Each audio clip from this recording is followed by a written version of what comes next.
L は座敷の4番です。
よし、じゃあやりましょう。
スリッパで従業員さん抜かれてると思うんですけど、はいはい、ここもやっぱりハサップっていう考え方を取り入れた厨房作りやってるんで、そこはもう分けてます。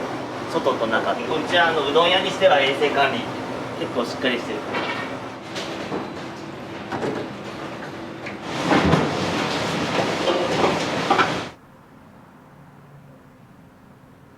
カツ丼天丼が人気があります。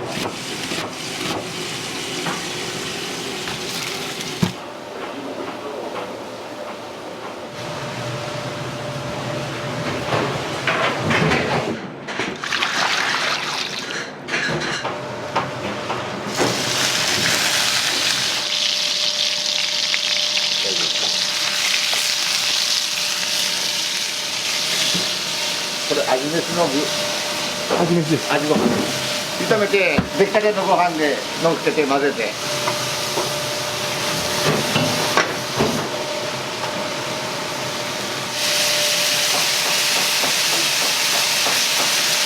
これ人参と椎茸。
これは入れんとやろ。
目とか大丈夫ですか？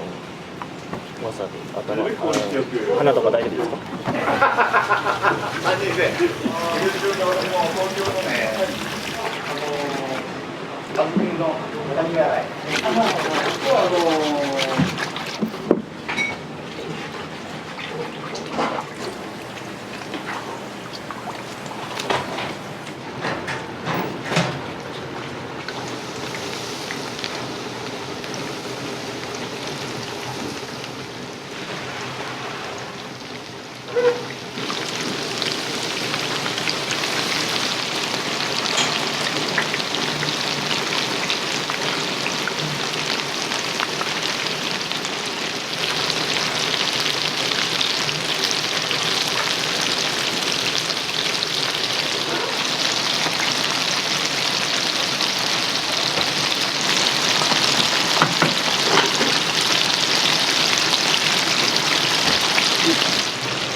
もう全部前の日に仕込みの下準備しとるでしょうが、いかに遅く店に来ていかに早く帰るかが課題だから。なるべく効率よく。そう24時間しかないけんね。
お名前の由来とかって聞いてもいいですか？脱サラだったから潰れる可能性もあるじゃないですか。店は竹は切っても違うとこからまた出てくるじゃないですか。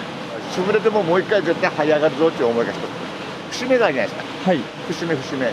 でそういうけじめのある人生っていうのが私好きなんですよ。もうダラダラじゃなくてきちんとけじめをつけるっていう、そういう生き方が好きだと思うんだから竹屋っていう名前にしました。私68だから26歳で始めました。現役バリバリ。まあとりあえずね、挫折しかけたけどまた蘇った。楽しいっちゃうね、この仕事がね。やっぱりお客さんのために、この人のために美味しいの作りたいなって思いが伝わった時は嬉しいし、やっぱ美味しかったねって言われるのがやっぱ生きがいみたいな感じでずっと来てる。生きがいというか転職みたいな感じがね、ある意味でね、いい仕事に巡られたなと。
で握ります。完璧。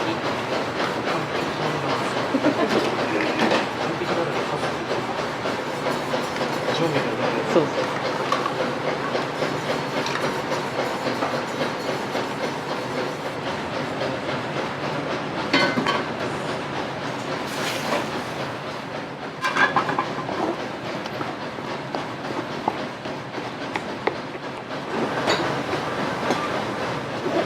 それをと喋らんようにしてしまうやん。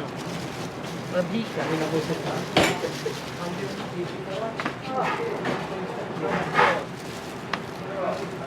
た？お前風呂場か。お前風呂上がりか。風呂上がらないか。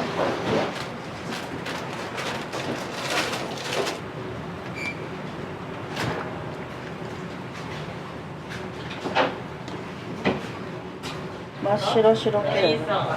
こんなんじゃダメですよ。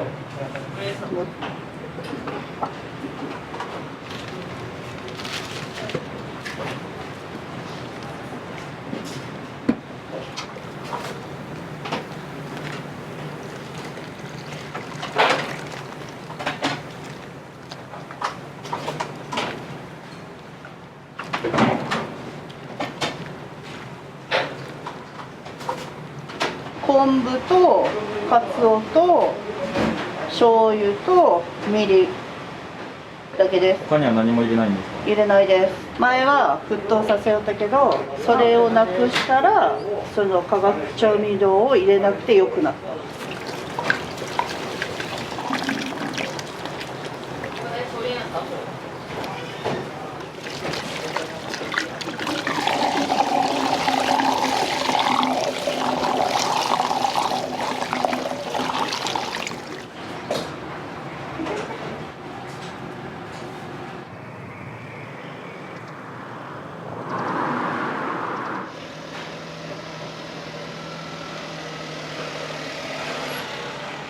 20キロです。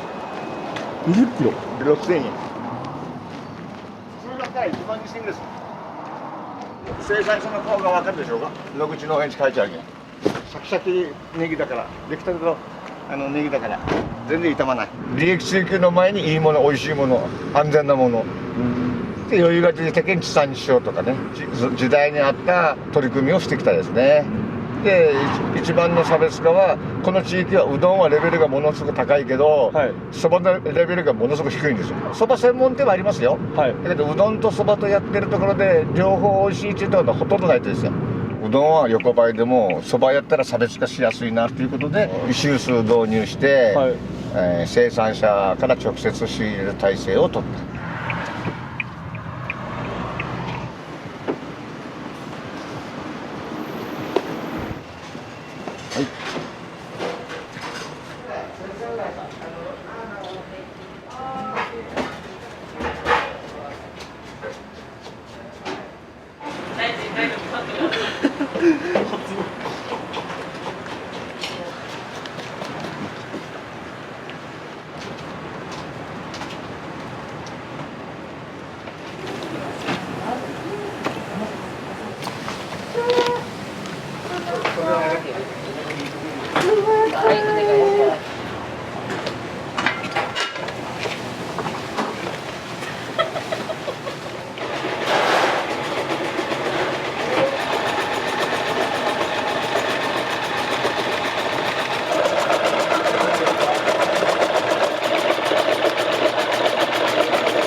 入ります。お願いします。いいですか。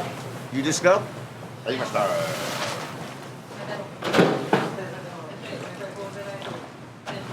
だいたい20人前。これで。これ持ち帰る全部。持ち帰ります。今。とりあえず。一玉どのくらい？ 250g かな。柔らかいけど火がある、ふっくら火があるっていうのを作るのを目指してる。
弾力がこれがへっこんとかんと美味しくない。ここにスープが乗ると食べるとね、こういううどんを作るのが難しい。でこれ湯がけてるか湯がけてないかっていうのはこう透明感になったらいい。これ透けて見えた。もうだいぶ透明。はい、ちょっと透けてます。透けてみるでしょ。こうなったらもう大体 OK っていう合図。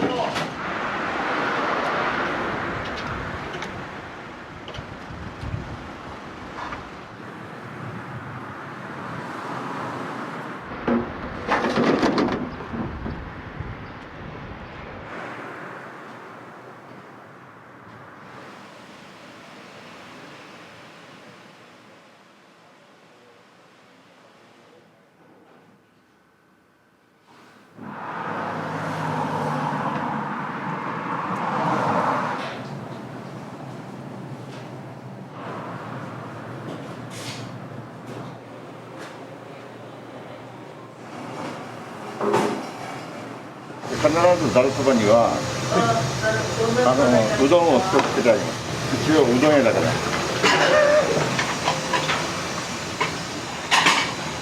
見た目もきれいになる。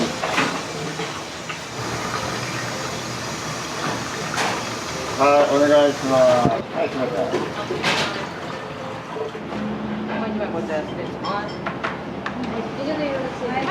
孫がこんな小さい時から連れてきよって今もう30過ぎました。おそば食べやすいねって美味しい、雰囲気もいいしですね。大週3回ぐらい今日。はい、そば湯ですね。いいよもう。いいよもう。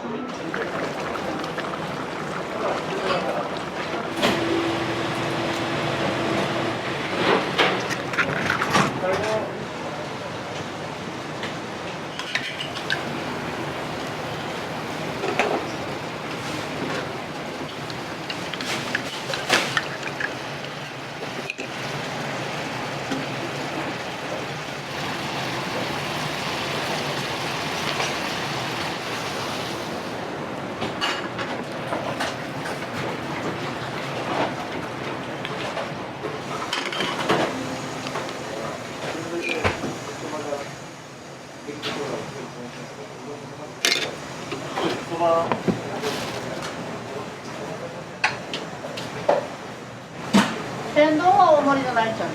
天丼。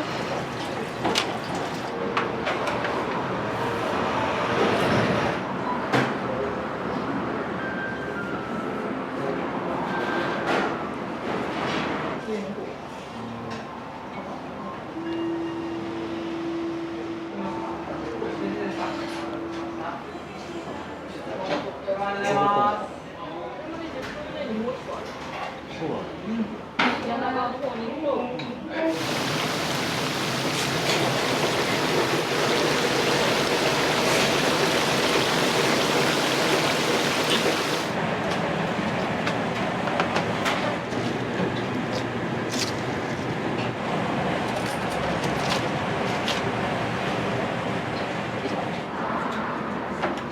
ゃあ呼び寄せたね。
はい。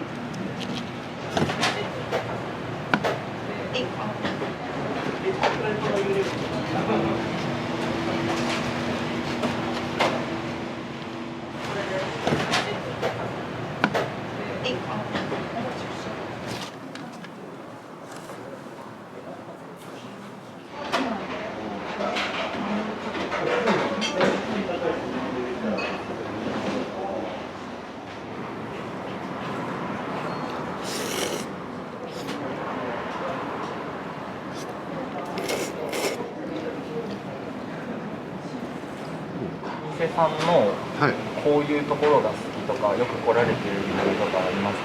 そばはここが一番美味しいんですよ。うん、喉越しとかね、本格的な感じで。4軒ぐらいあるんだけど、そばはここが一番美味しい。うどんも美味しいんですけど、そばいっちゃいますね、ここは。どうしても。あと、このわさびいなり。これが、ここしかないんで。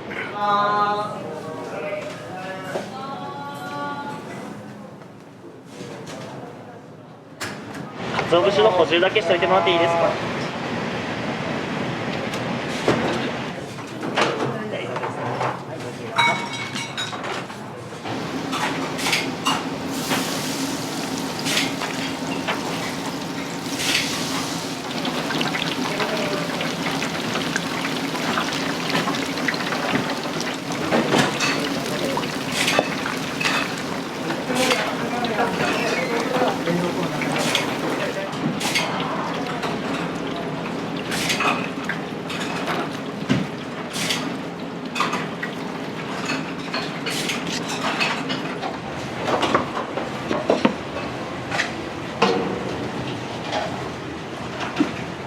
はい、3番オーダー。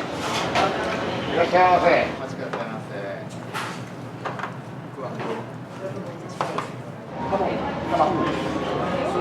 はい。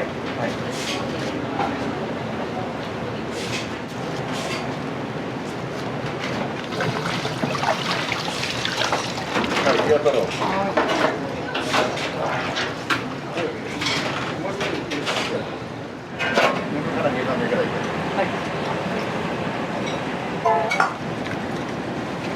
はい、鴨です。はい。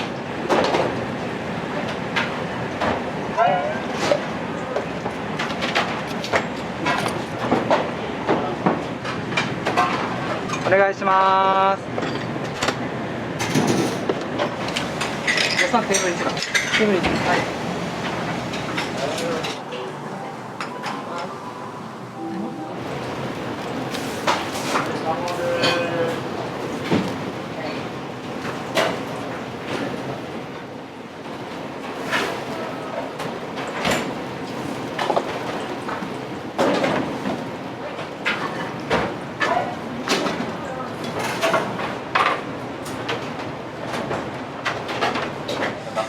お待たせしました。鴨そばですね。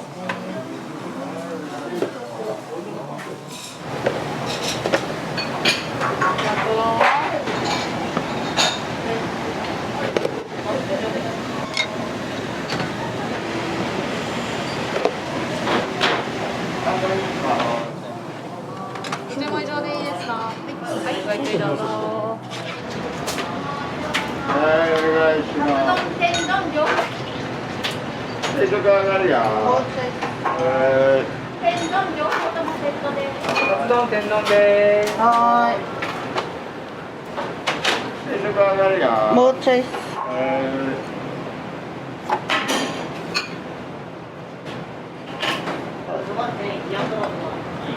ぷら2枚です。はーい。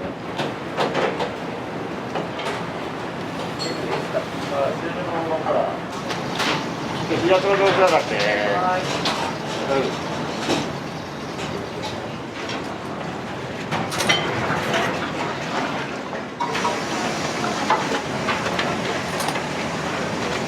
定食のうどんです。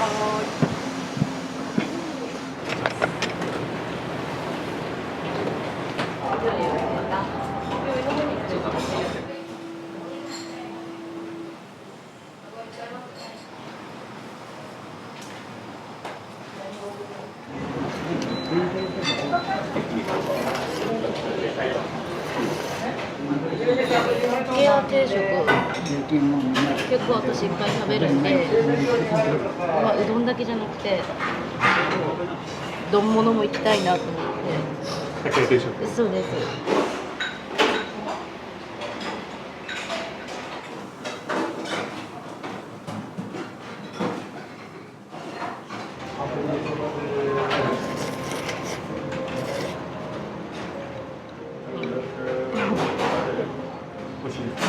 美味しいです。そこでもどうぞ。2名様入られます。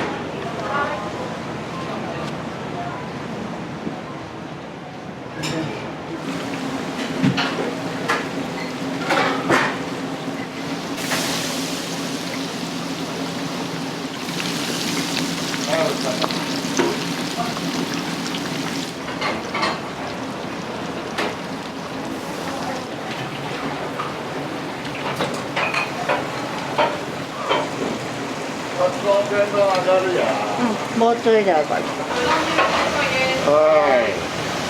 何系で出荷お願いします。はい。天ざるです。はい。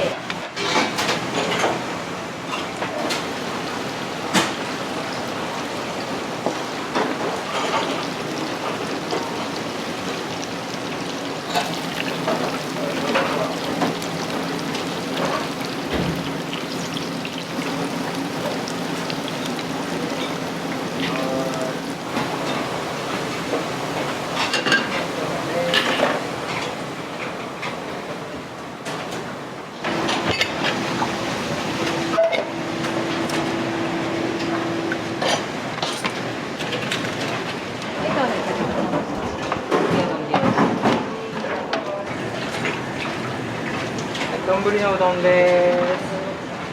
じゃあ天かすちょうだい。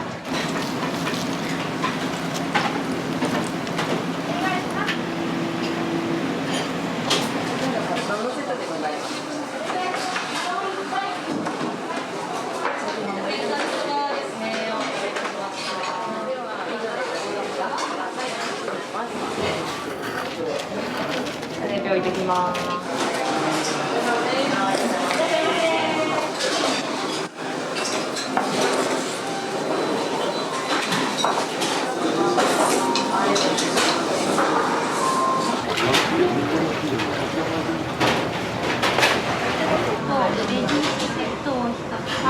レディーセットおうどんの具が選べますけども、エビ天で、はい。ごぼう天うどんの牛飯。はい、ごぼう天うどんと牛飯のセットですね。はい、以上でよろしかったでしょうか。はい、お待ちください。エールいっぱいです。はい、エールいっぱいです。お願いします。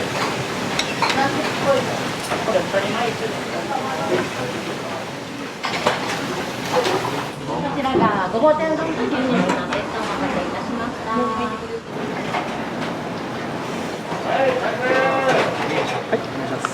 お相手は失礼します。レジストのエビ天うどでございます。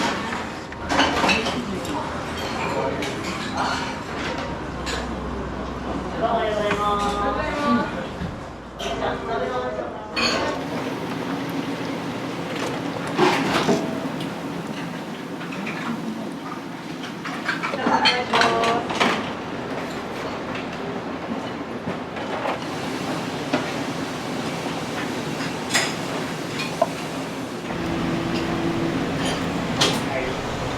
天丼はバッタ。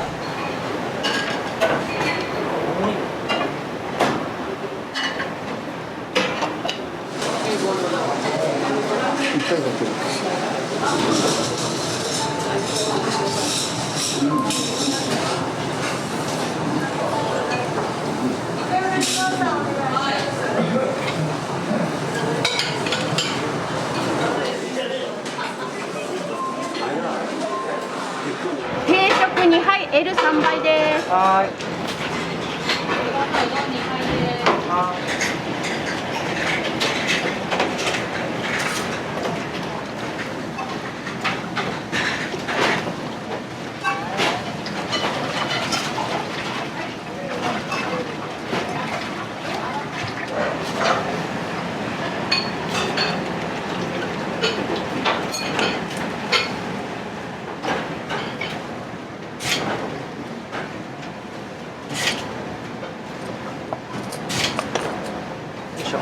はい、L のうどんです。L は座敷の4番です。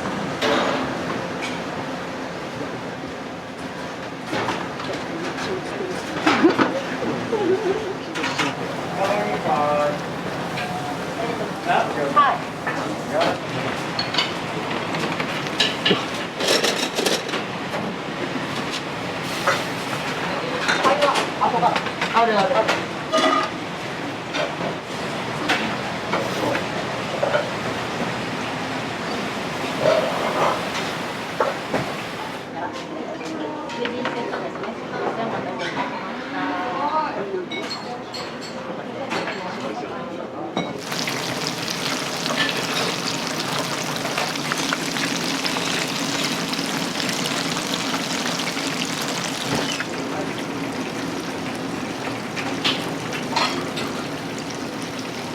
テーブル一番さんの分はざるそば先生。でざるはうどんつけなくていい。は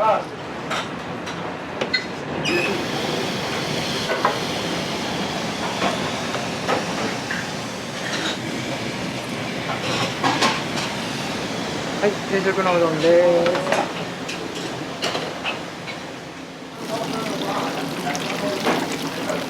ざるはうどんつけなくていい。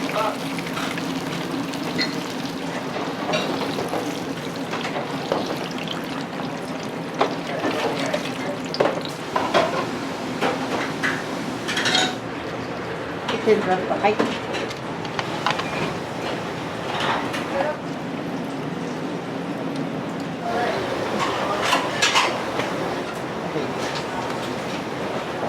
失礼します。定食ですね。お願いします。では以上でよろしいですか。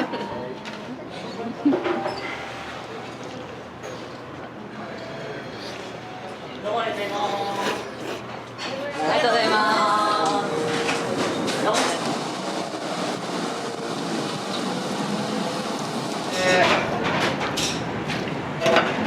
お願いします。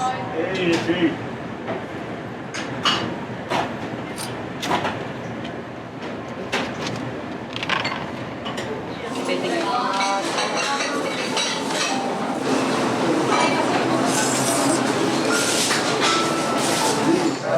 美味しいからですね。これだしもね、あっさりして美味しいし、麺も美味しい。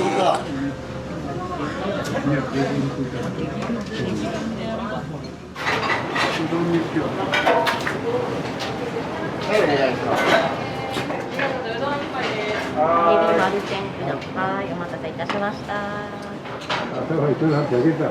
小学生あたりからずっとね。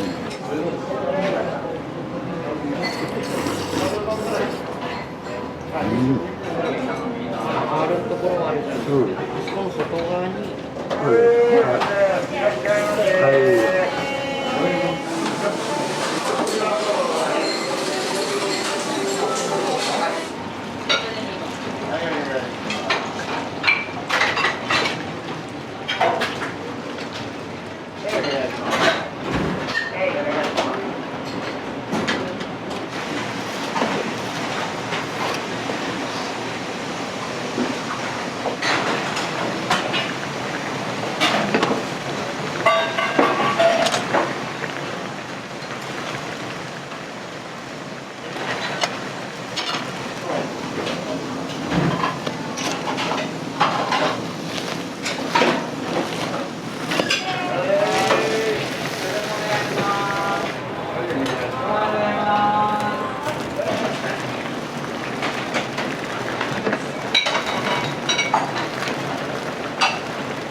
お店にはよく来られるんですか？いや、今日が2回目です。コスパも良かったし、何より美味しかったし、もう1回来させてもらおうと思いました。天ぷらがサクサクして美味しいです。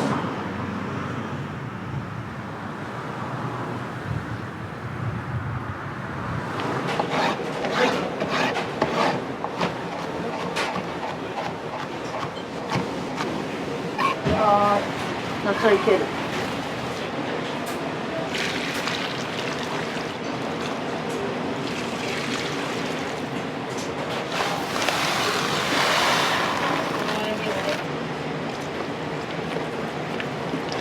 大地君どこ行ったかな。ご飯。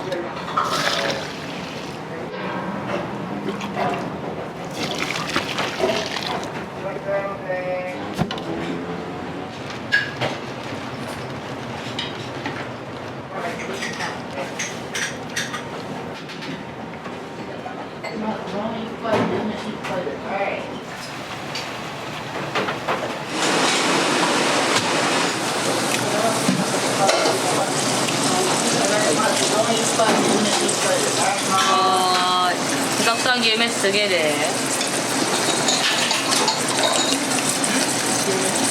私は代わりに取ってやろうか。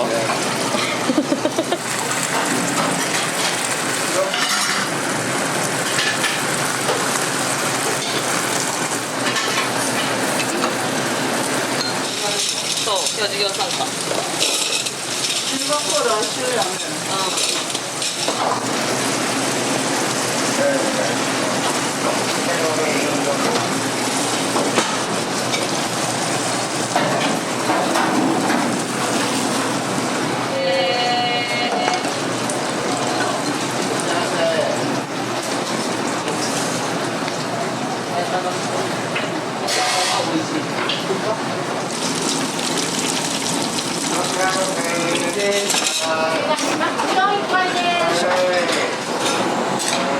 もしもしさん、以上でよろしいですか。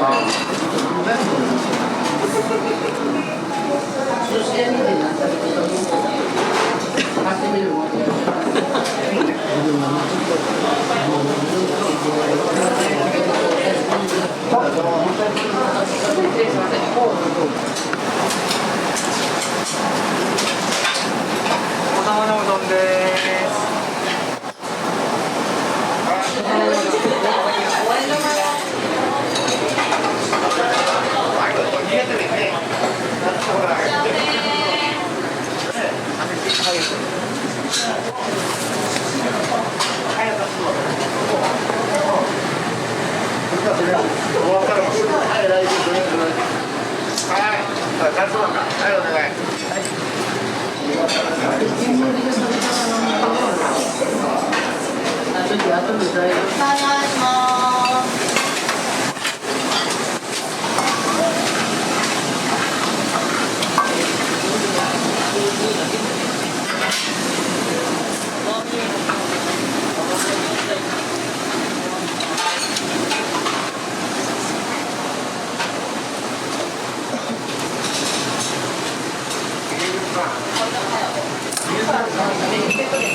らせ。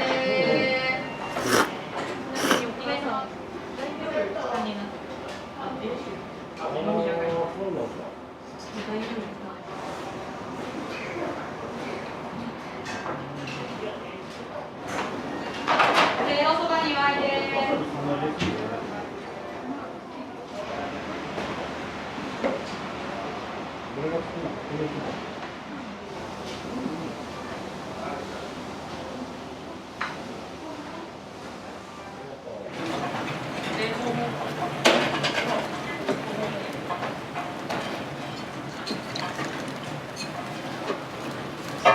もう回していいですか？いいですよ。配達お願いします。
はい、定食のうどんです。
9代生も来るけど基本ね、職人さんが多いうち、だけに癖強いよって言って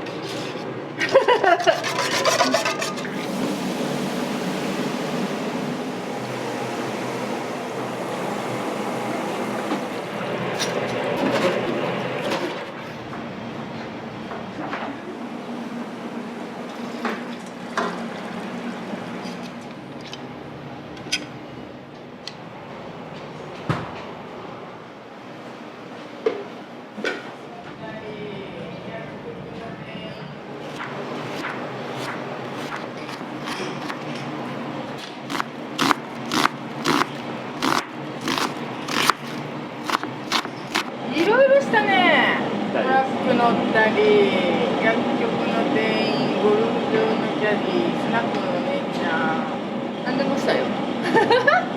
でもうどん屋だけ続いたかな。うどん屋ったんが何歳ぐらいの頃なんですか？ 27。前使用した人がおって辞めちゃったっちゃう。で、機材全部あるけやってみようから始まった。カソット始めてカソットやめようって言って24年になって美味しくなかったらしいよ。3年こんかったもんね。なんでこうやったぞって言ったら「超まずかったっちゃけど」って言われたもん。でも美味しくなったって聞いたけん来たけど美味しゅうなっとって言ったウケろ。出汁とかが変わったんですか？天ぷら多分勝手が分かったんじゃない。器を温めるとか揚げたて出すとか。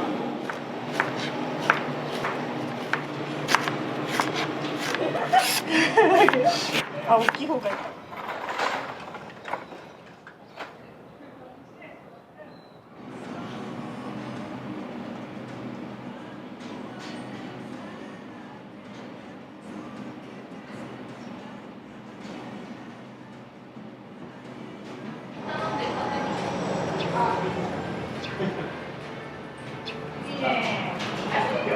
今日ラブラブデート。いいね。休み今日。いらっしゃい。今日はいらっしゃい。何する？わかめうどんと一番セットの丸天。炊きたて美味しいよ。いろんなちゃんこれ熱いけんまだ。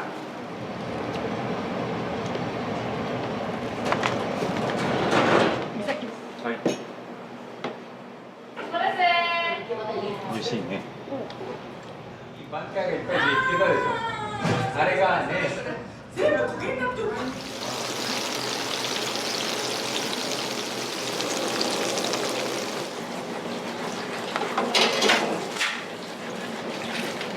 お願いします。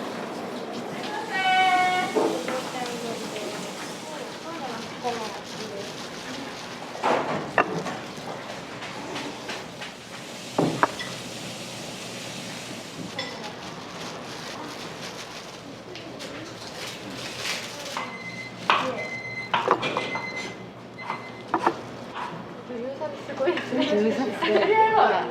畑屋さんっていう。いとこと思うよ。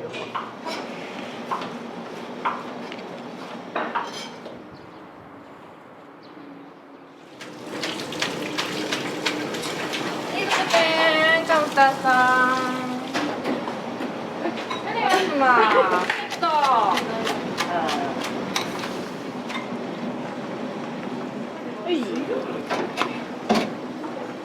湯気って染みるんですね。あ？湯気ってそうそうそう。だけんほらこっちが。盛り付けとか持っていくな。難しい。ゆうなまたね。ありがとうございます。はい、いってらっしゃい。お願いします。はい、またね。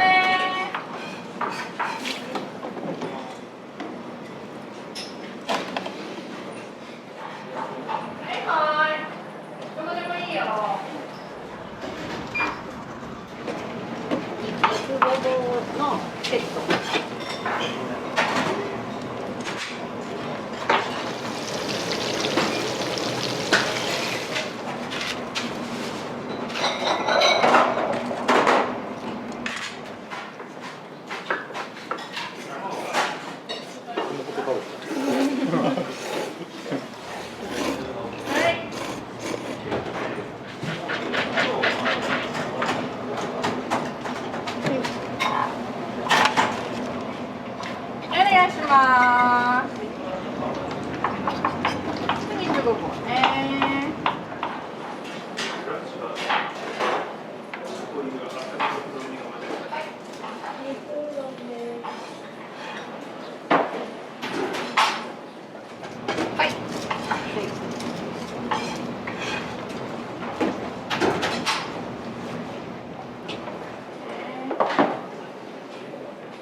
うまいですね。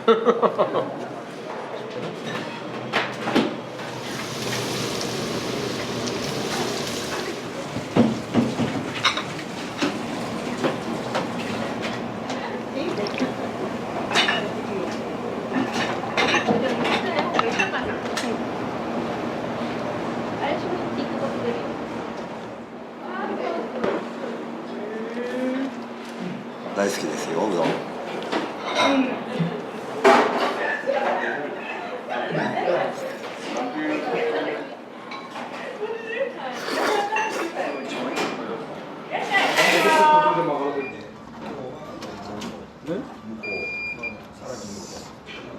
つけ麺、そば、はい。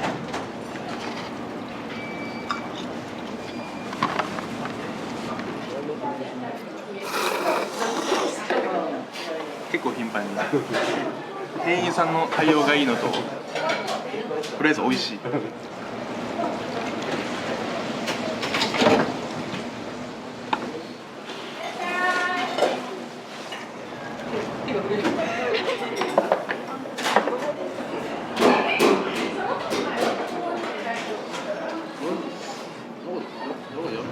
ジュリスちゃんね。ごぼうか。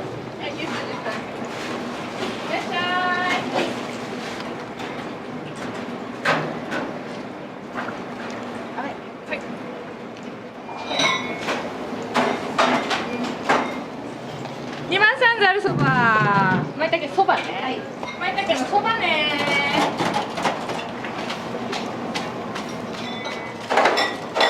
かき揚げとお肉。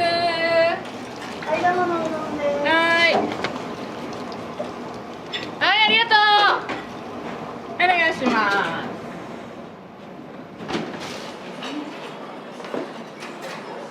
す。いっぱい入っとる。3番。お願いします。高い生うどん。それ何番さんですか。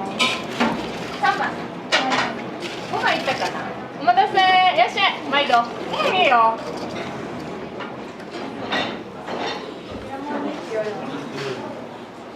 週2、3回ぐらい来てます。めっちゃ常連さん。そうなんですね。ね、週何回ぐらいね。そうですね。1日おきぐらいに来てます。そのまま泊まっていい？いつ？最近？ごぼ天。お願いします。お願いします。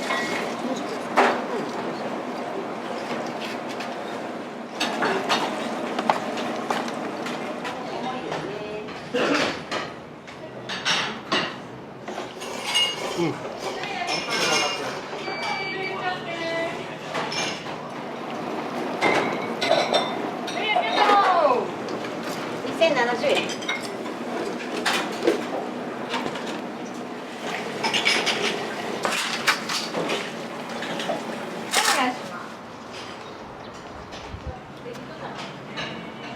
飲んでいい？お願いします。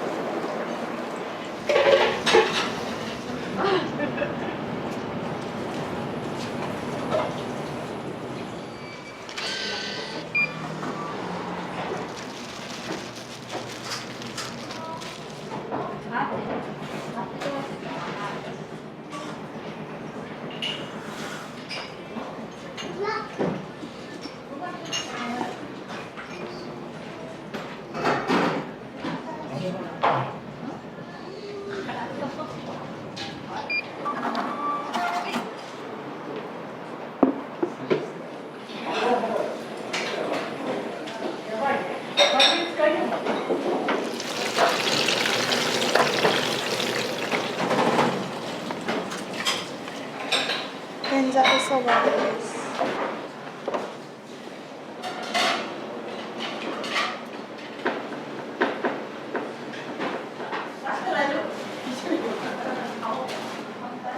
動きづらい。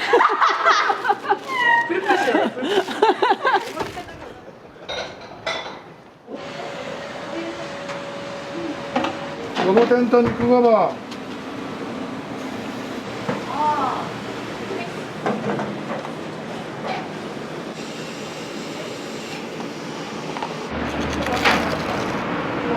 このごぼうはもう最高です。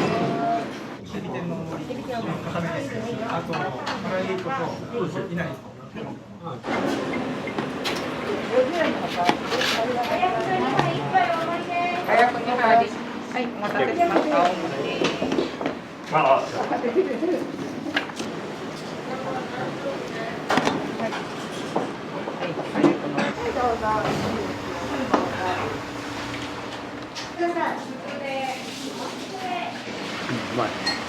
うどんのでしょ。なんかそんな気がした麺が入ってしまう。でも白いの感じ。大盛りって次は生姜。生姜。次は生姜。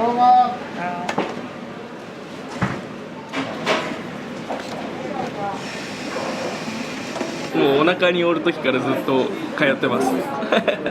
おうどんの量がめちゃくちゃ多くて、美味しいね。麺がしっかりしてて、でかいっす。うまい。この店は私の店じゃないんです。お客さんの店なんです。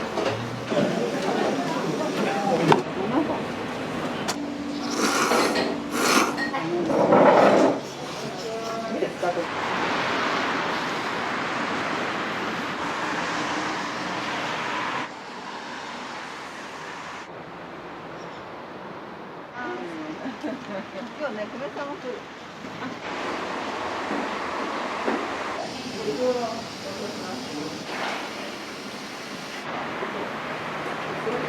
ちらがからし京からね、できるだけ美味しいものを今お客さんに提供すると。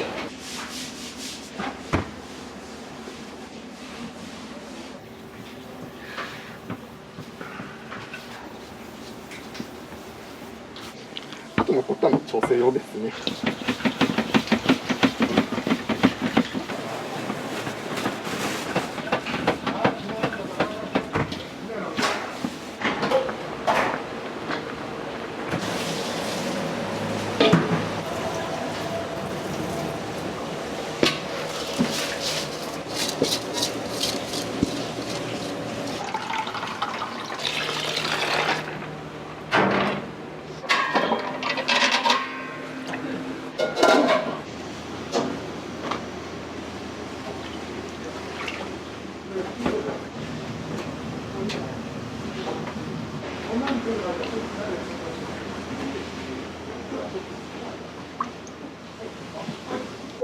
これが大事。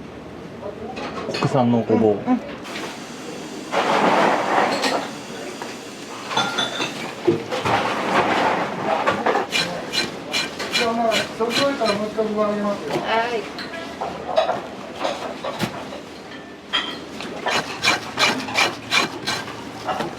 10キロ。10キロです。ほぼ毎日10キロ。皮を剥いて切ります。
ごぼうを揚げるのにもち粉が入った天ぷら粉です。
もち粉で揚げるとやっぱなんでしょう、食感が変わったり。食感が変わりますね、少し。これで1回50本ですね。50本。1回50本で。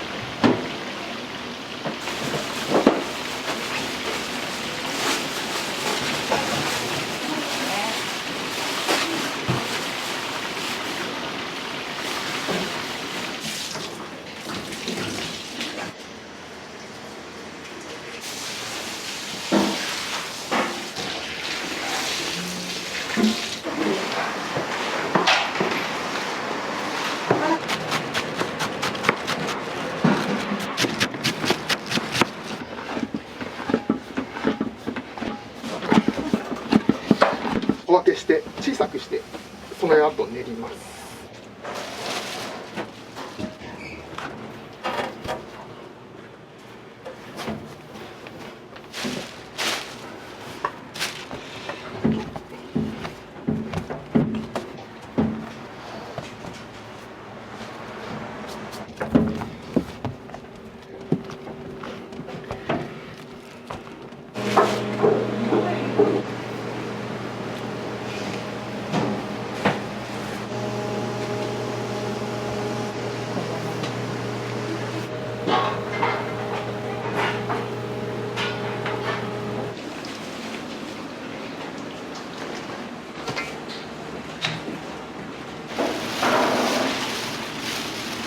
これはうるめとアジとサバです。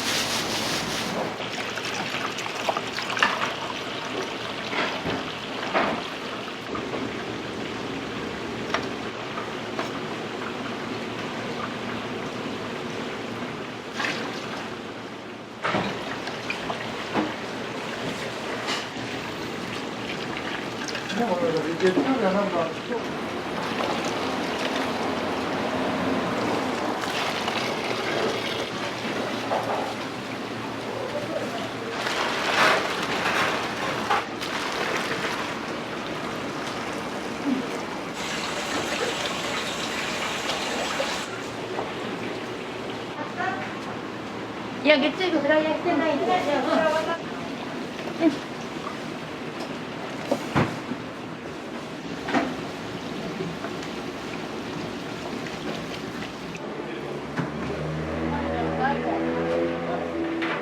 大体ね、30分ぐらいあります。30分はやるんですね。ちょっと天かすがこんなして浮いてきそうでしょ。はい。ね、浮いてきたらあんまり早くからね一つずつ離すと剥がれるんですよ、衣がごぼうから。ある程度強い火で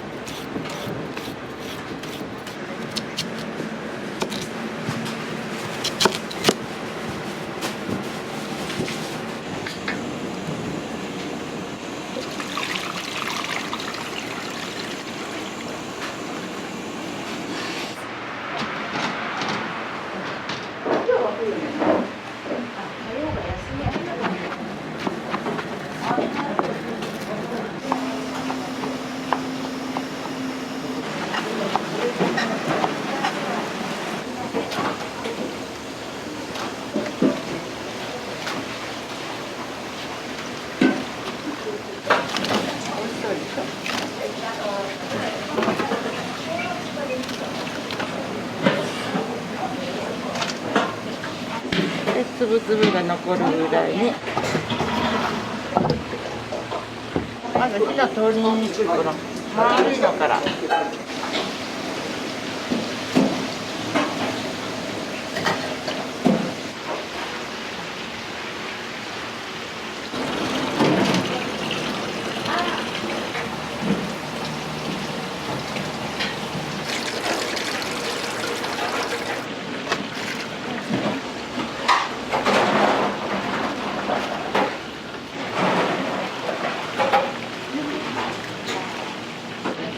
先ほど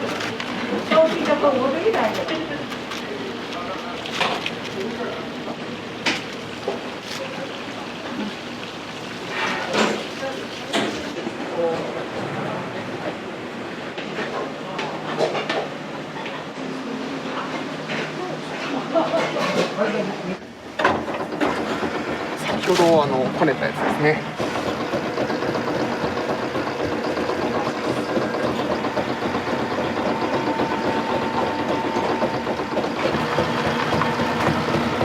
こんな感じ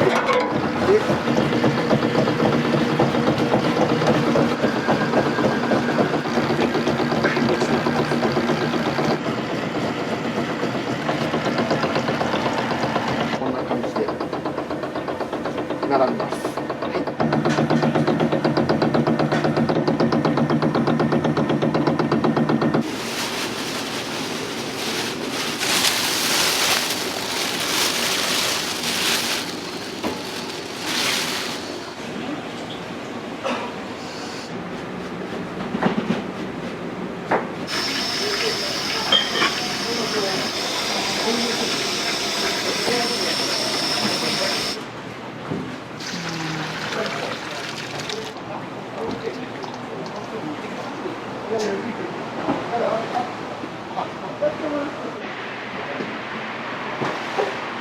この店は私の店じゃないんです。お客さんの店なんです。だからお客さんがいろんな人を連れてきていただくと、そんなような感じで仕事してるんですよね。上からこれをしてくるけ、それで一個上だと洗ってから、まあ毎日するけどね、これは。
こっちの方が切りやすいんですよ。どうしても昆布ってつるんって滑るんで。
それで寒いんだ。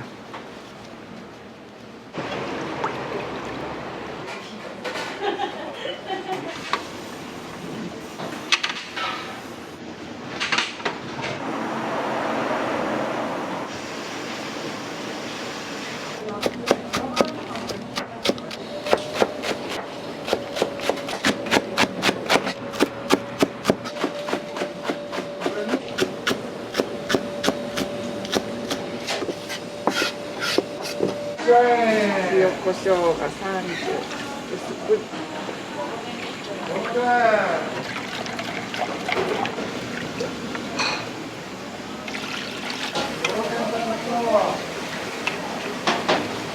がレンゲンのはい。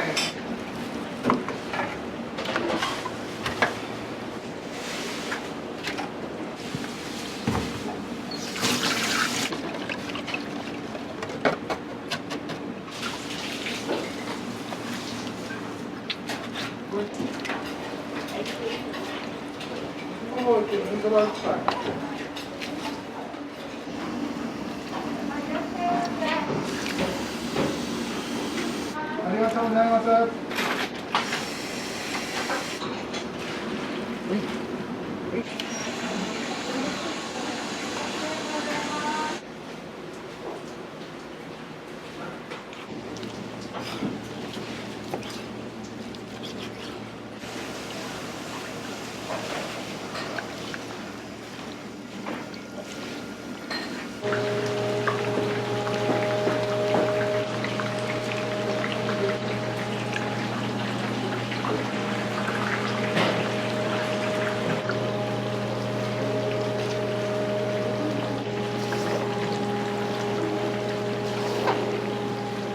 嫌がるのやっぱすごく、まだね、パスタしてるのにね、いろんなことさ、本当に。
今日私窓するね。この後でまた使うとね、洗剤がね。いらっしゃい。右のごぼ天です。右のごぼ天です。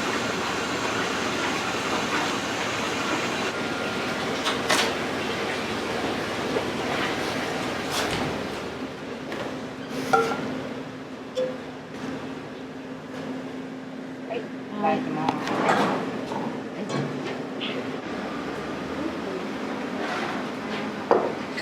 わかめごぼ天にじゃあごぼ天うどんと肉うどんとごぼうが2本別だといなりが4つビリ2杯。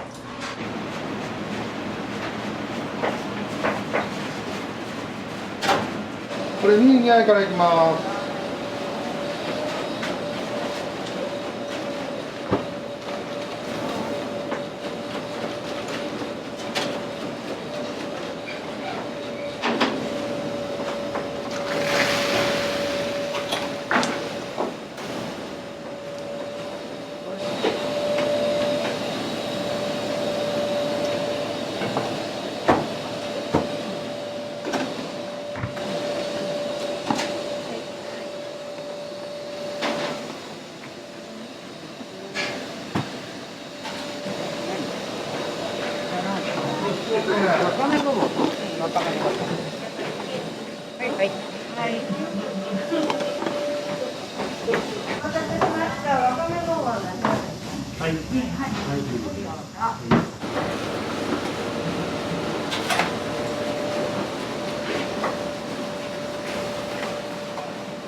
お待たせしました。ごぼう天どちらですか。はい。はい、どうぞ熱いですよ。はい、どうぞ。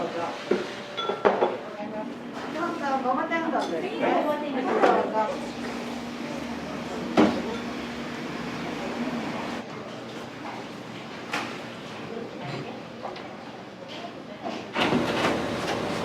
はい、普通お願いします。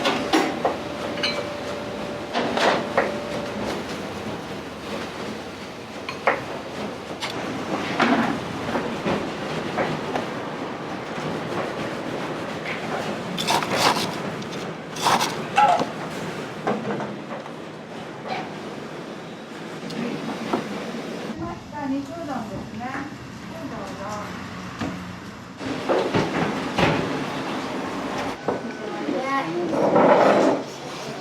いいですか、どうぞ。はい。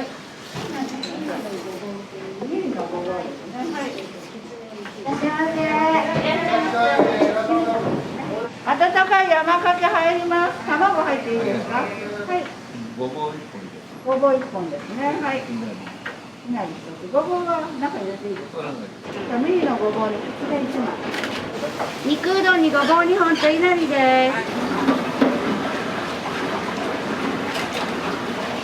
これ山かけうどんです。もうちょっといきます。これお願いします。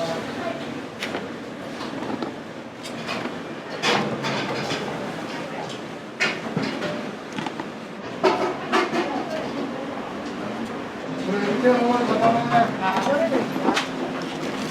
肉うどんですね。でいなりが1つですね。ね、お待たせしました。ミニですね。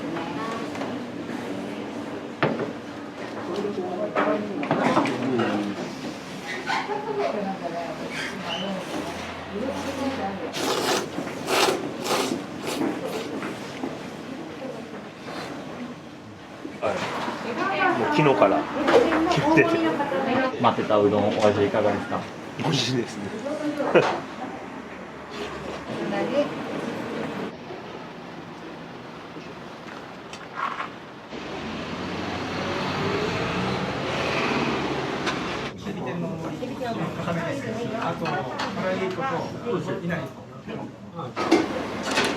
これエビ天を固め。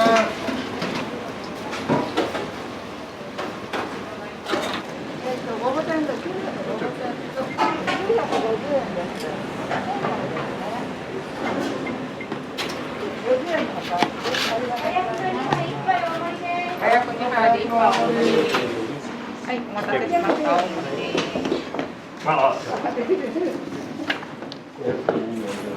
早くが2杯1杯お盛りです。早くお盛りいいですか。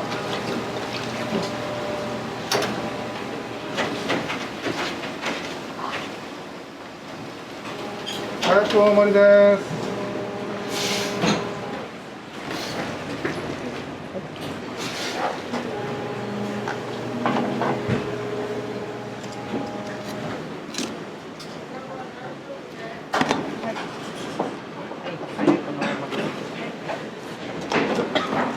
お待たせしました。早くの大盛りですね。はい、かやくうどんです。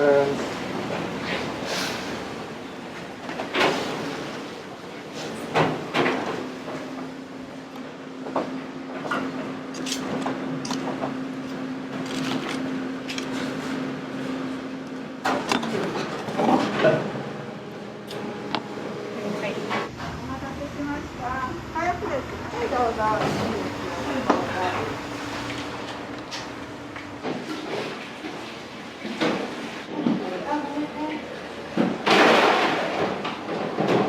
あ、すいません、普通に書いてください。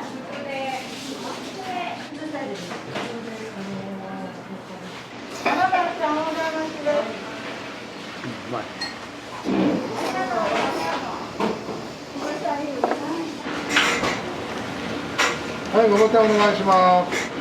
いらっしゃい。こうして。はい。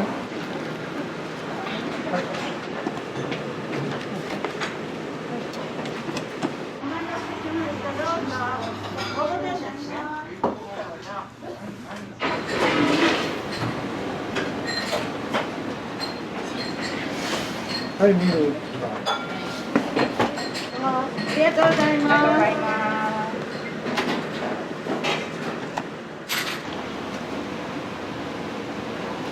はい、ミニお願いします。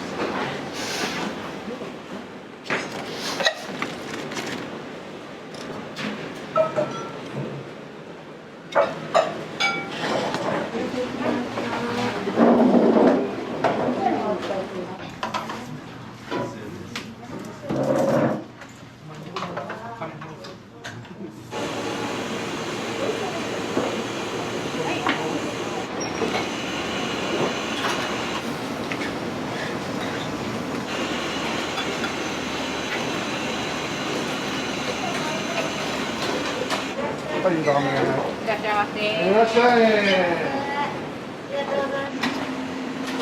はい。待てました。湯ダメですね。はい、どうぞ。お待たせしました。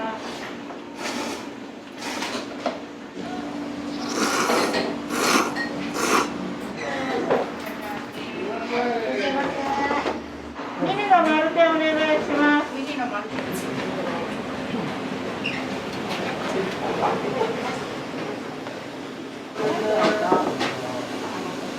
はい、ごぼ天いいですよ。ごぼ天と肉ごぼ。は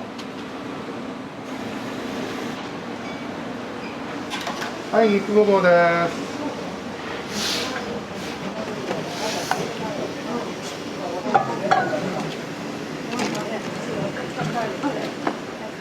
はい、いらっしゃいませ。いらっしゃいませ。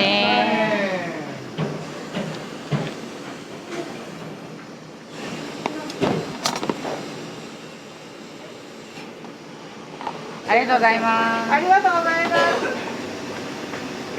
ごぼ天です。ごぼ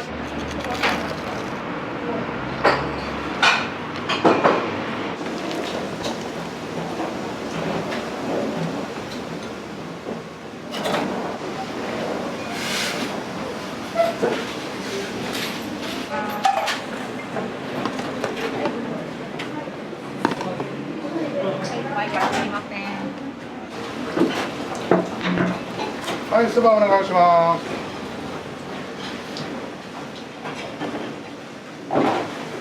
どうぞ一杯。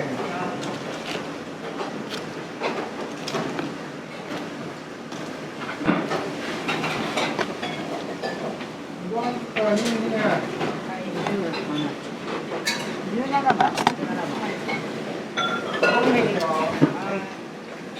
これミニ2杯と大盛り1杯。これミニ2杯です。はい、お願いします。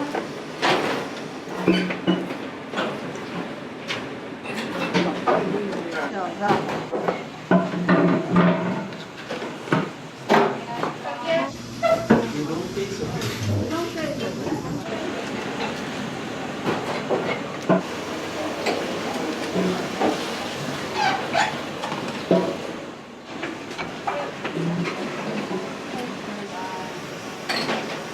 はい、すみません。はい、お待たせしました。どうぞ。はい、どうぞ。お待たせしました。はい、ありがとうございます。いらっしゃいませ。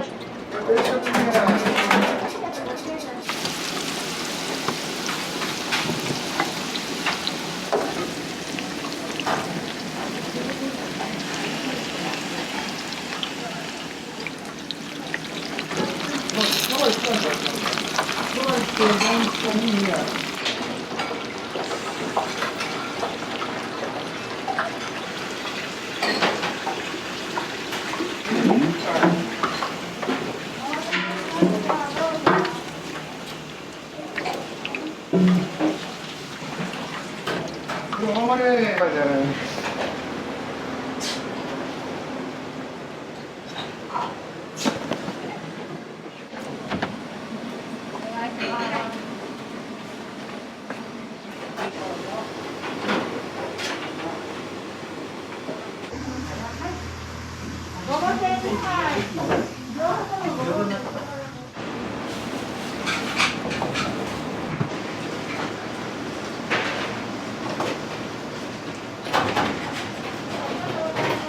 ありがとうございます。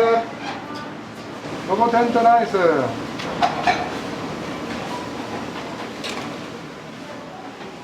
ごぼ天2杯。ごぼ天2杯。もう一回ごぼ天いきますよ。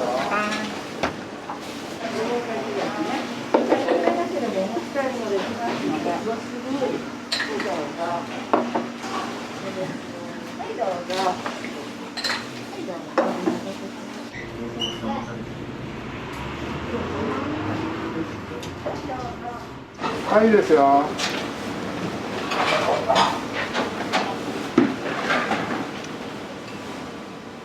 はい、ごぼ天1杯。あとごぼ天2杯。いらっしゃいませ。いらっしゃいませ。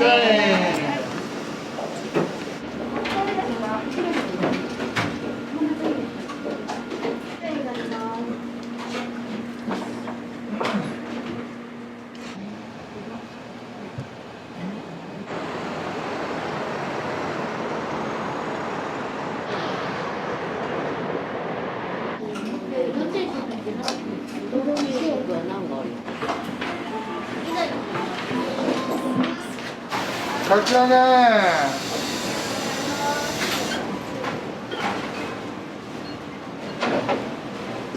これごぼ天。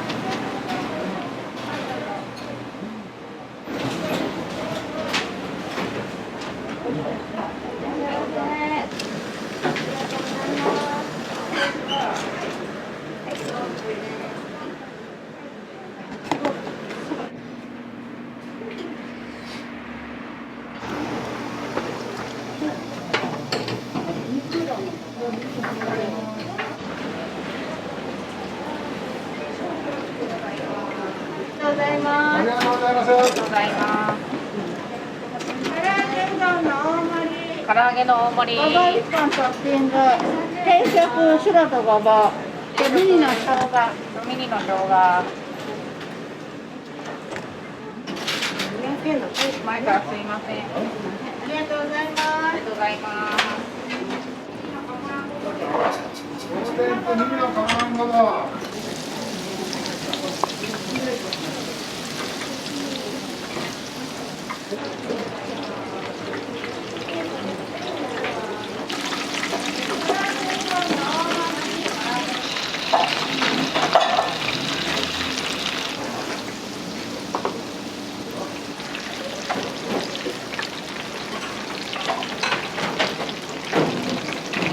最初のかき揚げ上がり。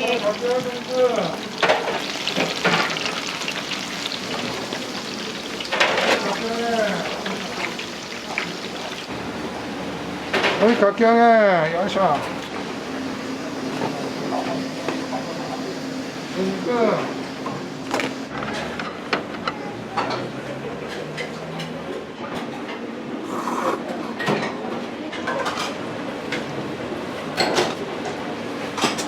お願いします。はい。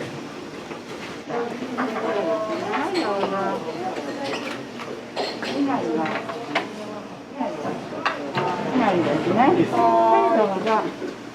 いいですよ、このままそのまま熱いから。はい。はい、どうぞ。よろしいですね。はい。いらっしゃい。いらっしゃいませ。お願いします。これが自分で出す。さっきの。は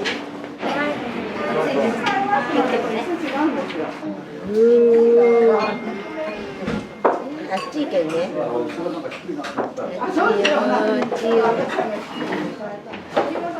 ただきます。あっち。うどんのヘッション。なんかそんな気がした。麺が入った瞬間。でも白いご飯し。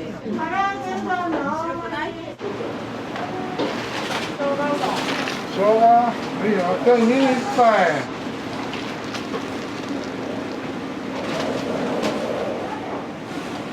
はい、右1杯お願いします。右って定食ですよ。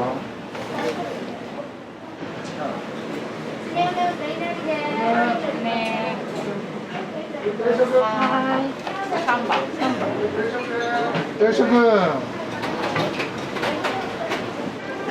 次は大盛り。そば天2杯といなり2個です。はい、大盛りお願いします。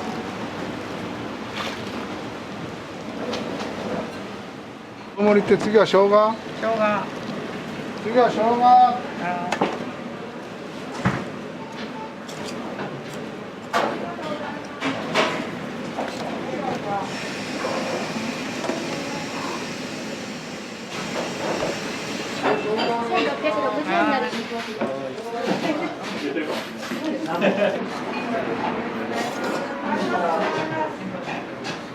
唐揚げうどんです。唐揚げうどん大盛り。大盛り。ボリューム結構ありましたか？そうです。自分2歳からこの量食べてるんで2歳もうお腹におる時からずっと通ってます。終わり？それです。はい。すいません、前からお待たせしました。はい。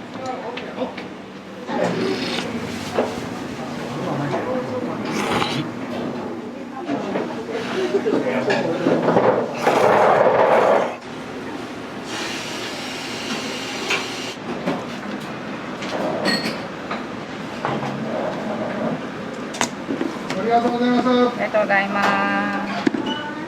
はい、前からすいません。おうどんの量がめちゃくちゃ多くて、美味しいね。麺がしっかりしてて、でかき揚げがもう絶品ですね。カラッと揚がったエビも美味しいし、ごぼうもすごく美味しい。お肉も甘みがあって。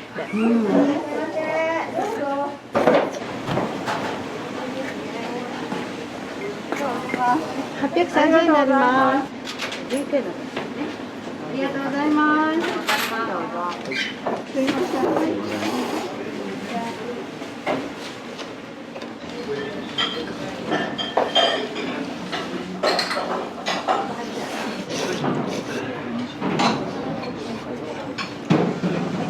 このごぼうはもう最高です。1060円になります。かき揚げが入ります。はい、定食2杯1つ大盛り。はい、どうぞ。お決まりでしたら。肉うどんのいなりです。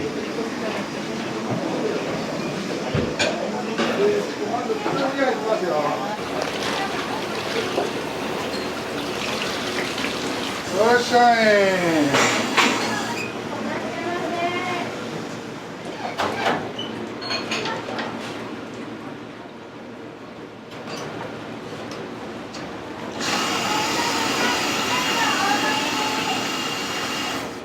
普通にや。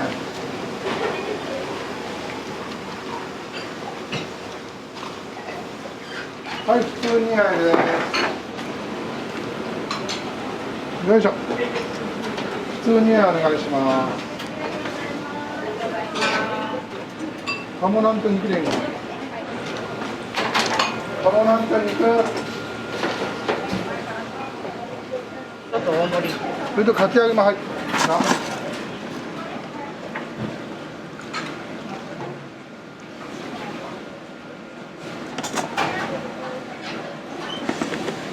前からすいません、肉うどんです。はい、すいません。はい、ミニ一杯いきます。ニンニクパイと大人。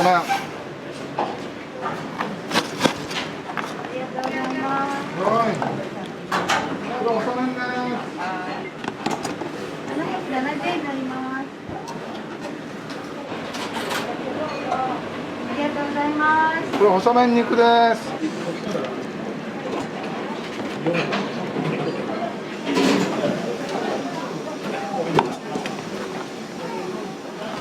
はい、お願いします。ごぼ天2つですか？ごぼ天2つですね。ごぼ天2杯。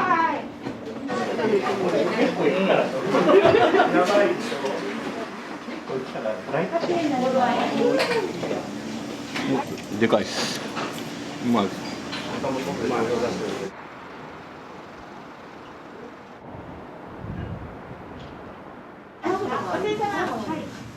納豆うどんのからしです。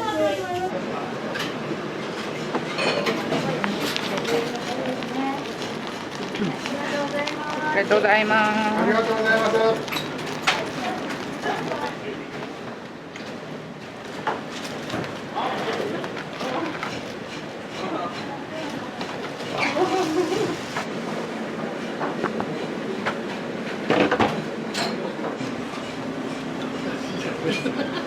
これ納豆ですよ。はい、納豆お願いします。はいはい、これ何番ですか？何番さん？これで出来上がりです。はい、ありがとうございます。ありがとうございます。はい、ありがとうございます。以上でよかったですかね。はい。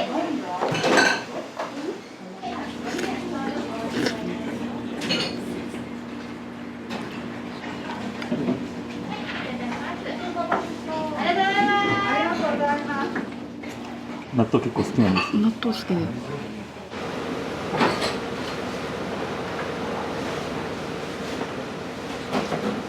はい、かやくうどん。あ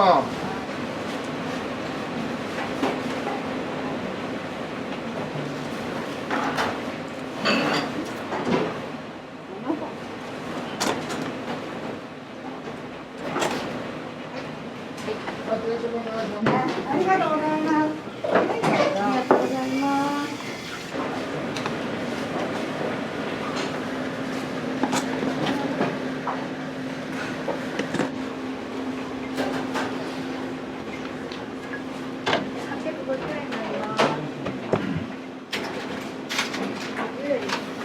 すいません、定食です。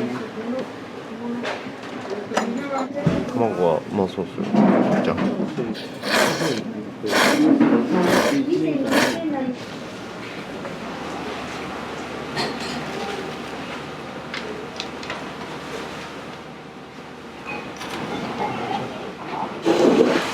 し、いいや。これごぼ天します。これごまさん出して。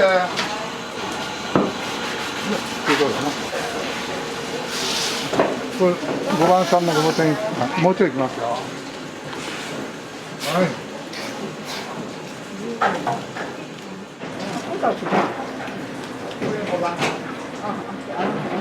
そうそうそう。はい、はい、はい。はい。はい、どうぞ。ごぼ天ですね。はい、どうぞ。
おでんのおすすめはやっぱり大根やろうね。やっぱりここで全部こう仕込みしようからな。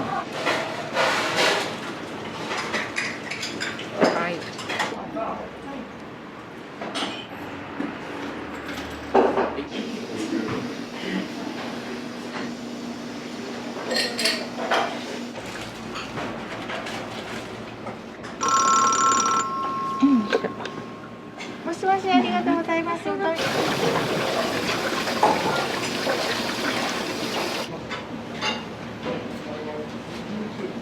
こに。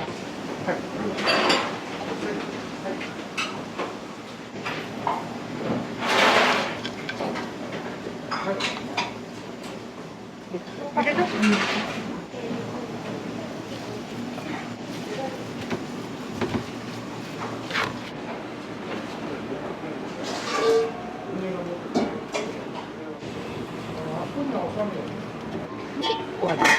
よいしょ。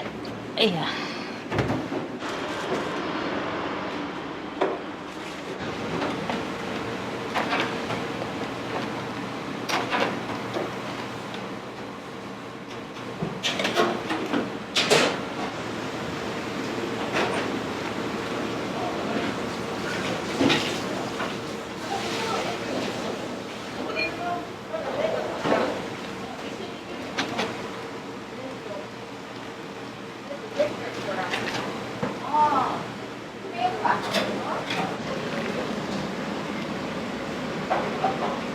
1790円になります。2000円お預かりします。ありがとうございます。よろしくお願いします。上品だ。上品。ありがとうございます。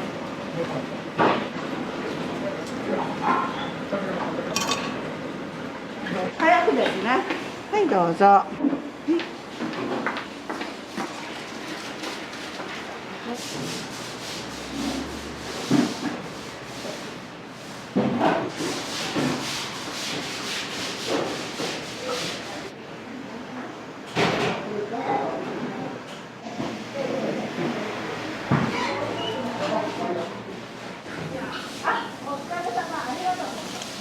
脱サラしてサラシうどんっていううどん屋さんがあったんですよ。でそこに頼んでですね、うどんを教えてもらったと。いろいろこう食べ歩いたとですよ。やっぱり自分にはそのサラシうどんのうどんがあったんですよ。自分が好きやった。すごい食べた時にこれは美味しいなと思って、それでそこにこうその大将に頼み込んだんです。うどん屋さんしたいんやけどって言ったら、もうやめとけって言われたんですよ。もうサラリーマンしようって、あんたうどん屋さんなんてできるかって言ったら、もう今のうちにもうさっさとやめとけって言われたんですよね、最初。でもやっぱり何回か頼みやったらしょうがないなって、やるかって話になって、その教えていただいた一からですね。もう内容近くなってきたら、もう8時前するかと。やっぱりこう仕事してるとやっぱりこう張り合いがありますもんね。ごぼうだけはやっぱり揚げる人の体調悪いとすぐ分かるよね。揚げたの見たら。だから体調良くしてないとごぼうは揚げられないよって。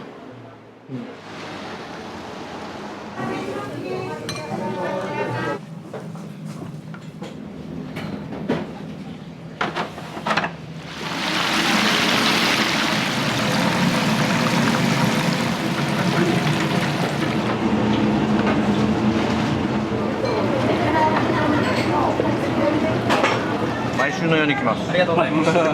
まずはやっぱ味ですね。でもどんどん美味しさ。これが拝見です。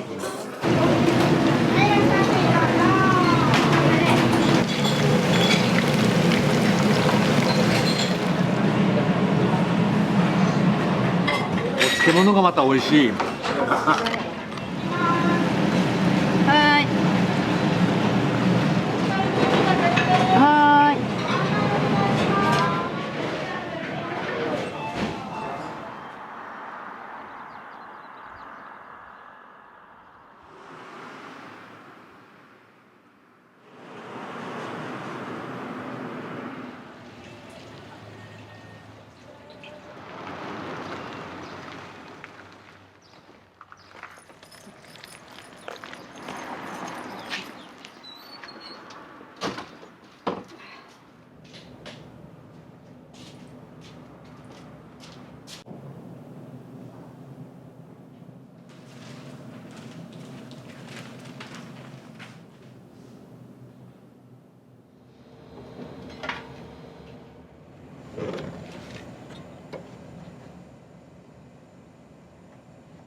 これ柏の具なんですよ。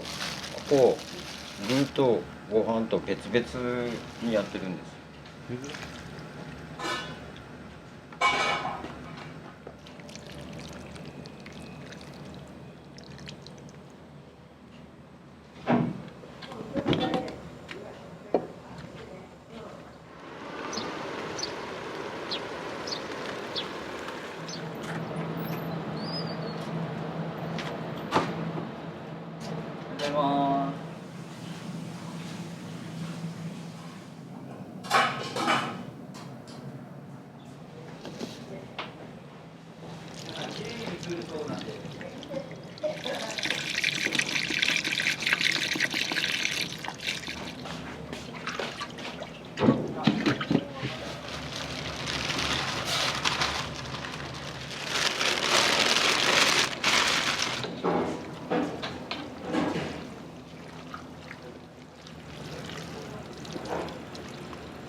1回で多分大体300食ぐらいで、それを結構寝かせてるんですね。こんな感じで、まあうちの社長の考え方なんですけど、物は腐る手前が美味しいっていう、その甘くなるじゃないですか。で小麦の甘みを出すためにやっぱちょっと寝かせるっていうやり方をしてて、フルーツとか果物とかもちょっと熟成した方が美味しいっていう考え方で、熟成をさせるために大体4日ぐらい低温で、大体他のお店だったら18度とかで、前の日に仕込んだりするんですけど、うちの場合は12度13度とかで。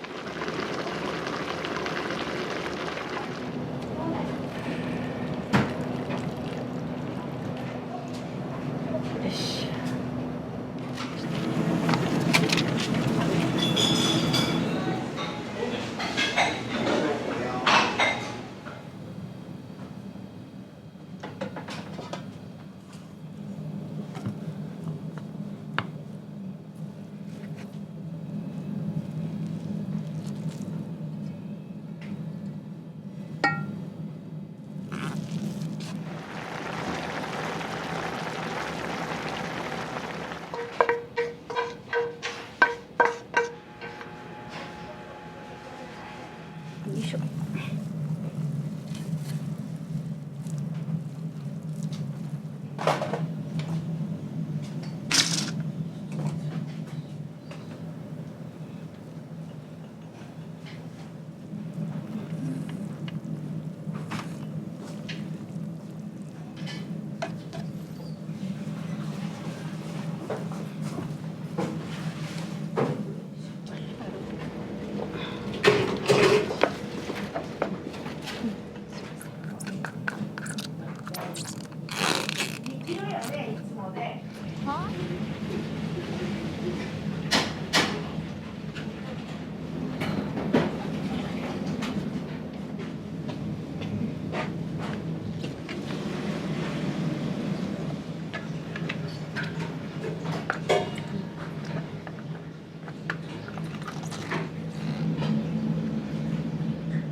ちなみにうどん屋さん歴は長いんですか？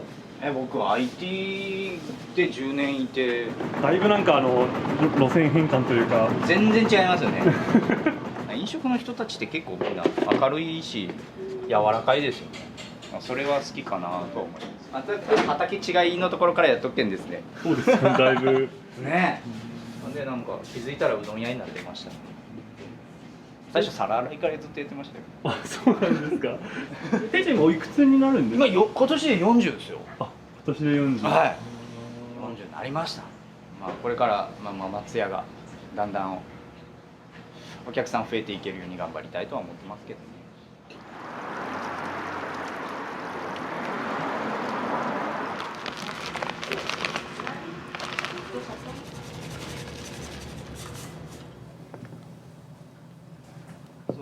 利権さんがうち用にまず開発してくれた粉なんですよね。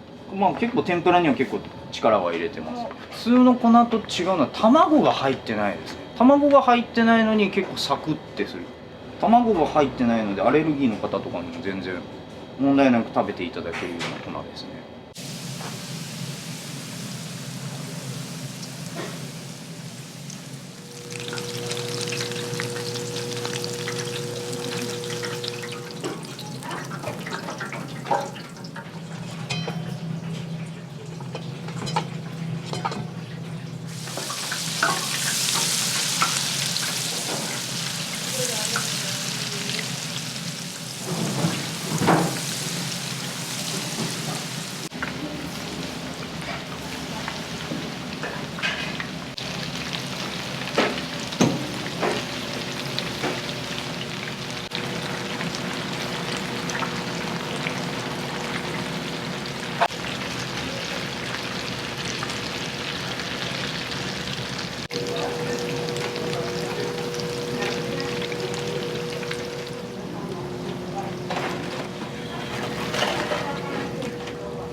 石臼引きのそば粉を使ってます。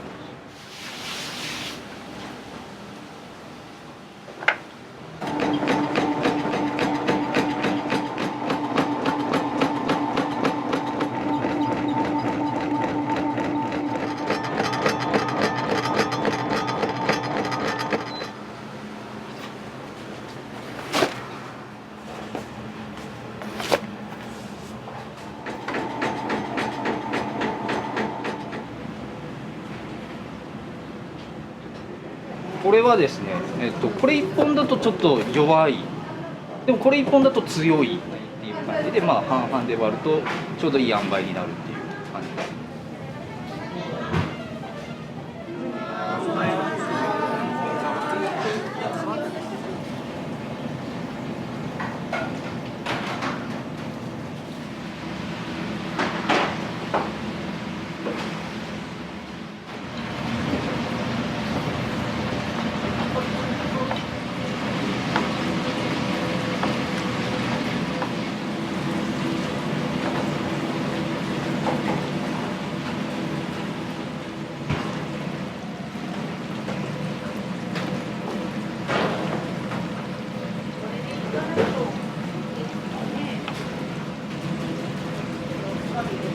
ったところまで。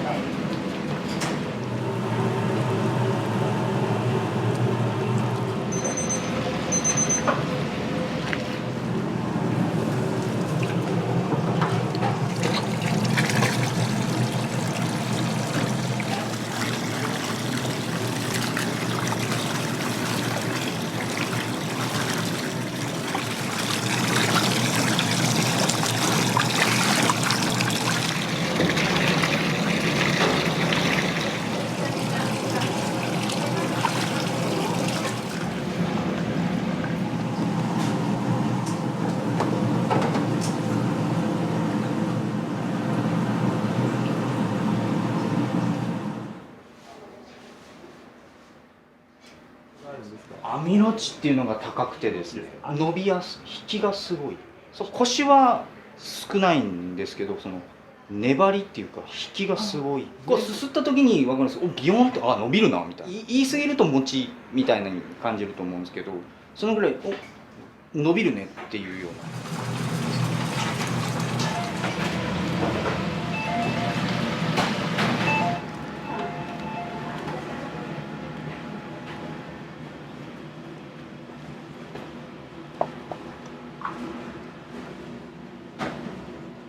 ものすごくこの店カツ丼が出るんですよ。そのカツ自体を生パン粉でこう仕込んで、サクッとして、カツ自体も柔らかい、めちゃめちゃ柔らかいんで、それはおすすめかな。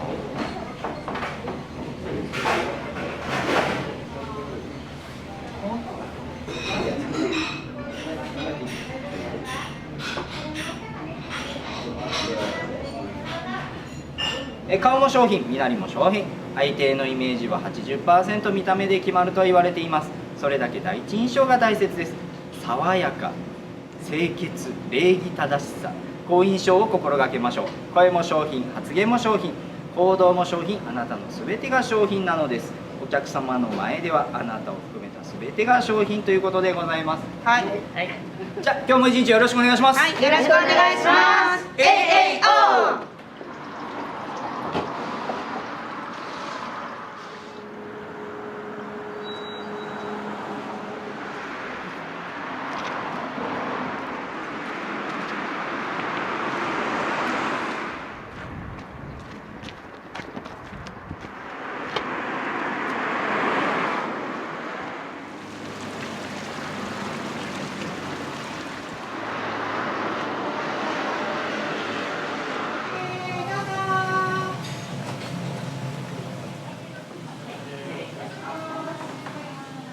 カツ丼定食で、うどん並盛り。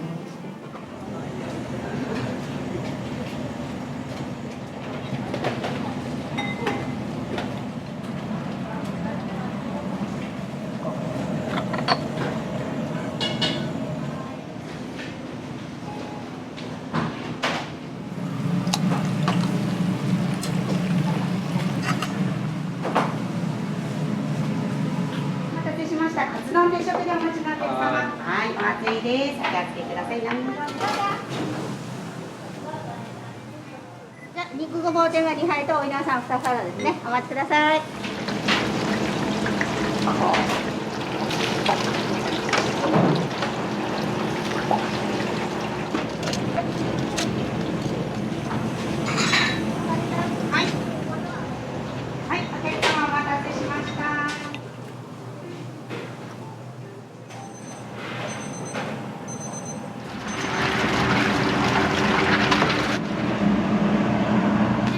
お客様、ざるそばの大盛りね。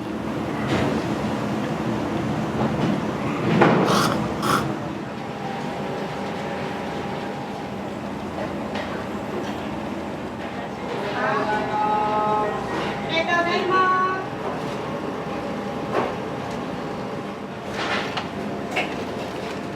パンク、はい、お客様お待ちしてます。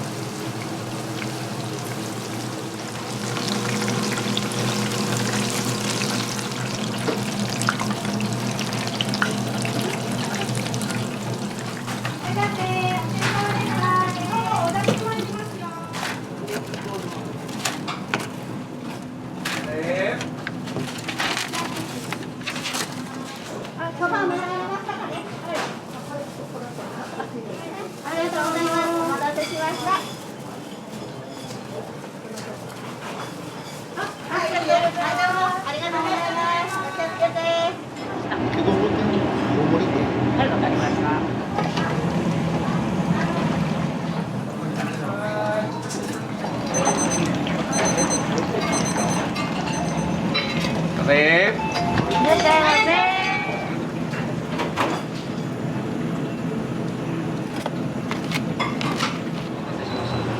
お盛りですね。ご注文以上でお揃いですか。はい。どうぞ。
ごぼ天を出します。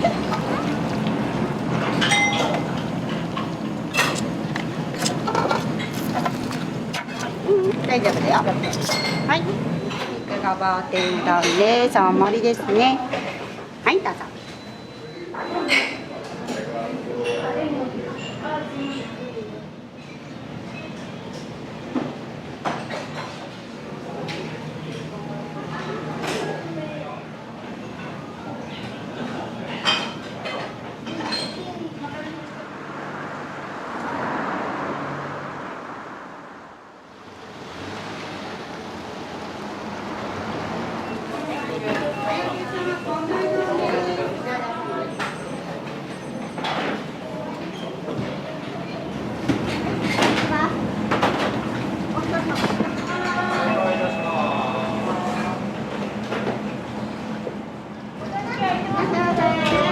牛玉1入ります。は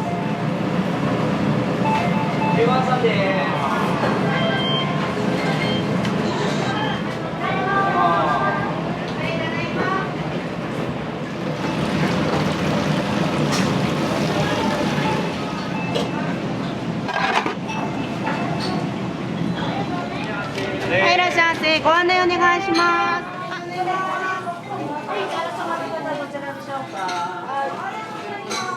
ご案内ね。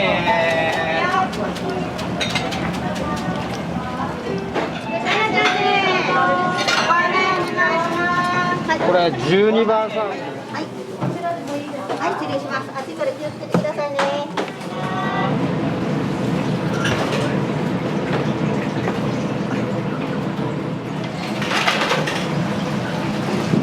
鴨ナンもいつでも大丈夫です。お願いします。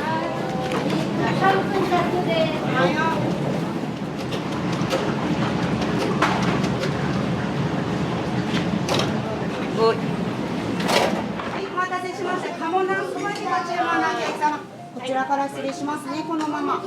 お好みで3社どうぞ。失礼します。これは手上がります。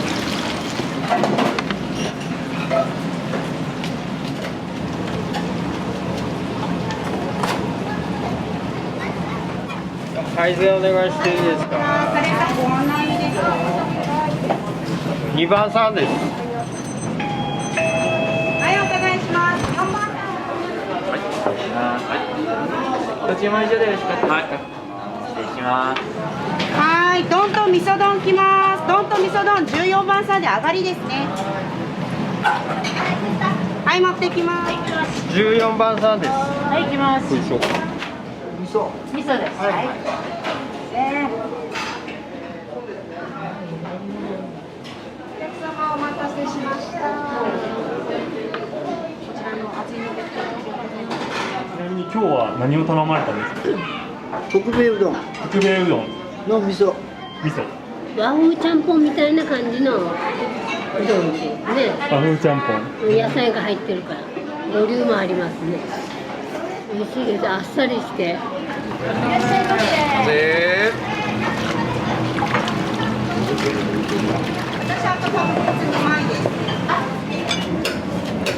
これロースお待たせでお願いします。これが6番さん。はい。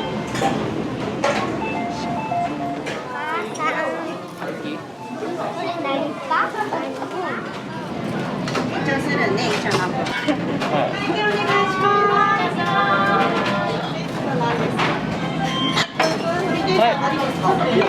あ、鶏天で上がり。カツ丼定食、エビ天うどん定食のカシューナ。じゃあよろしいですか。失礼します。はい、出ます。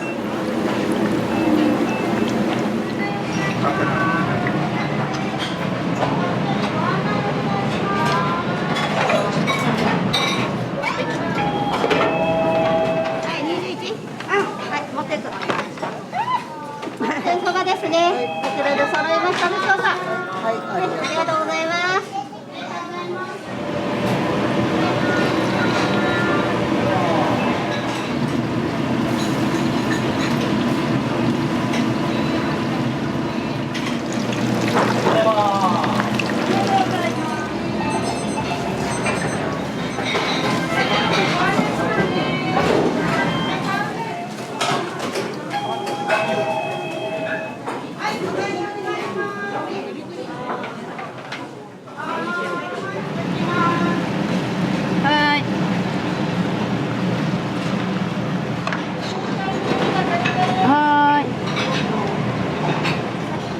お願いします。10番さんです。いや、名前書いてる人が多いからっていうのでね。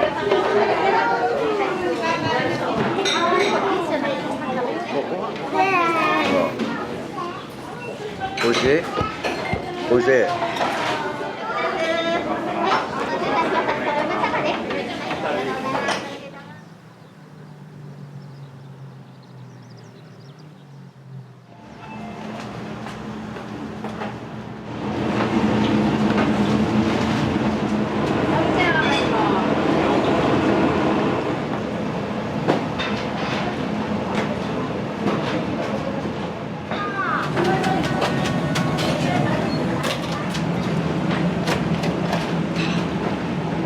お願いします。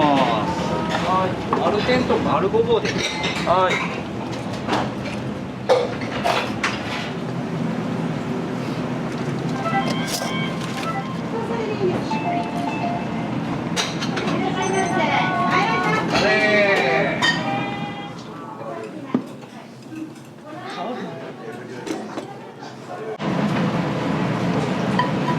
よいしょ。で5番さん上がり。以上で揃いましたでしょうか。はい、ありがとうございます。どうぞ。お店にはよく来られるんですか？そうですね。祖父の家に来た時は必ず来る場所ですね。もう小さい頃から食べ慣れて、はい。エ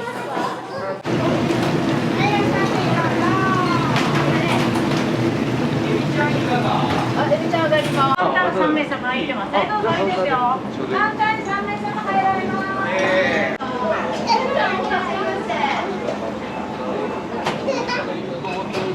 大盛りを2つですね。はい、いらっしゃいませ。お客様お一人様ですか？お一人様。はい、ご案内しますね。お待ちください。2名様です。ご案内お願いします。お肉さんご案内お願い。カウンターが空いてます。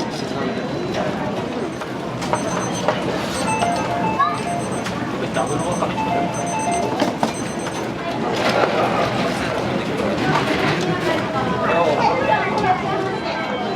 はい、失礼します。はい、すいません。どうぞ。もう一個来ます。じゃあもう一つ肉ごぼうで。来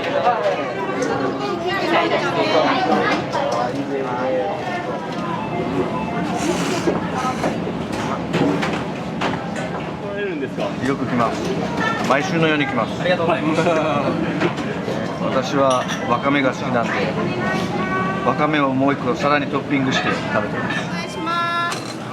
また気をつけて。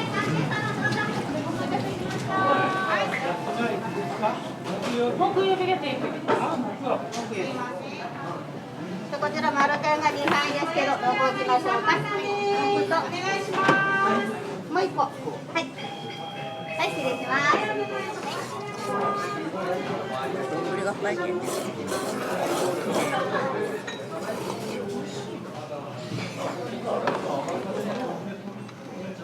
最初35歳の時にですね、この店で修行したんですよね。滝の上の方が初代の社長さんでした。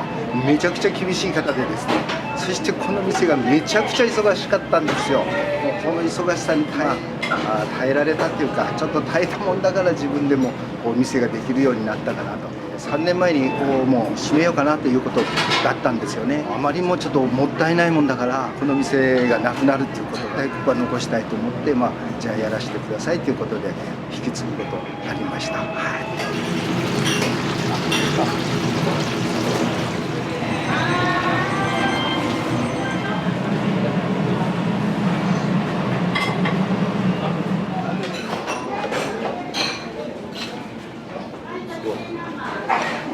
お漬物がまた美味しい。はるばる来た甲斐があったね。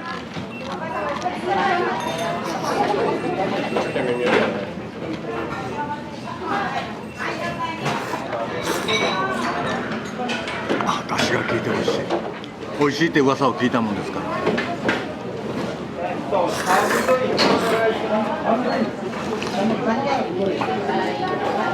で今こう讃岐うどんとかが片面がブームやけど、やっぱりこういった筑後の麺が僕は好きです。もともとはあまりこっちにおったんやけど、熊本から月2回ぐらい来ます。で必ずここに。お店のどういうところが好きで来られるんですか。まずはやっぱ味ですね。でうどんの美味しさ。それから店長とかなんとか非常に接客がいいかなということですね。で店も清潔や。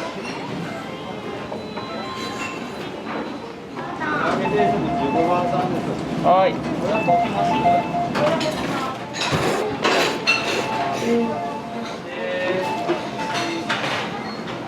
そうですね、大体週1ぐらいのペースで来てます。いつも頼むメニューとかありますか。毎回唐揚げ定食のご飯大盛りのマヨネーズトッピングで。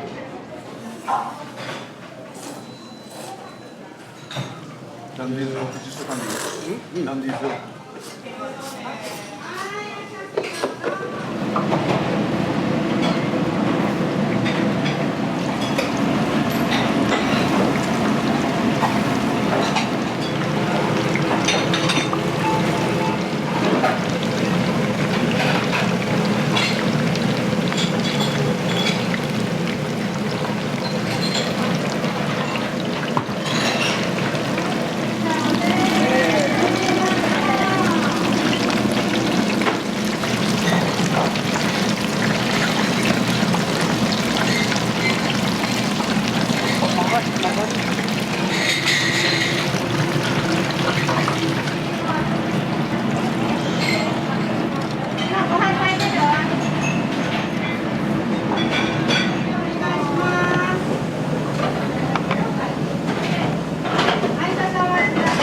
何年ぐらい前に始められたんですか。これが開業の時なんで1994年父と母が始めたものを私がちょっと継がせていただいている状態です。一応父は今年の12月まで店には必ず来てたので、年末ちょっと入院してからがやっぱり体がきついみたいで。現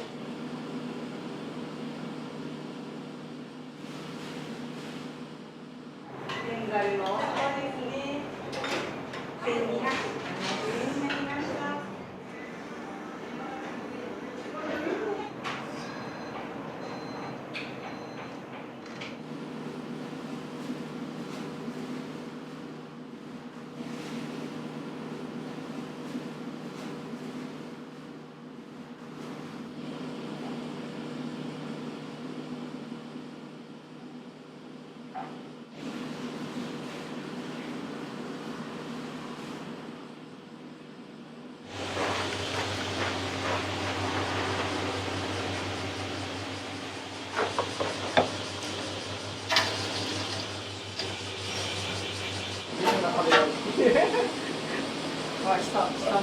ご飯の具を炒めます。サービスはコロコロ。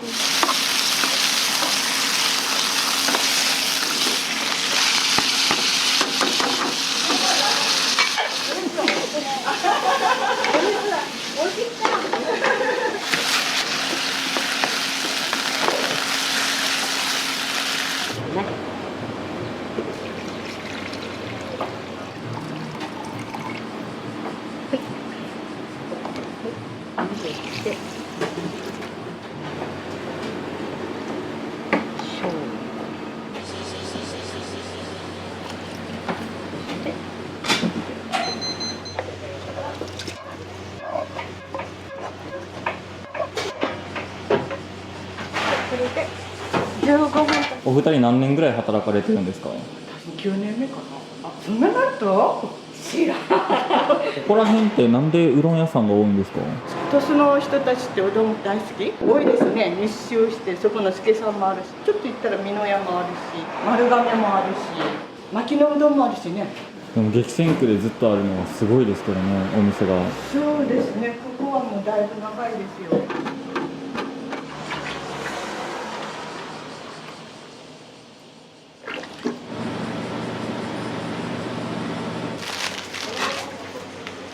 いつもすごいけど青のりが入った衣につけてあげます。磯辺揚げみたいな。そうそうそうそう。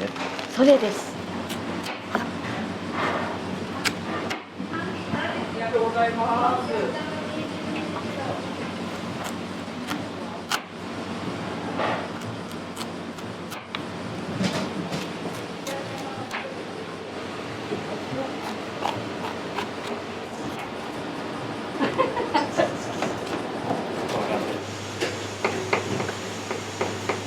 これは何のための人参でしょう。日本使っていいですか？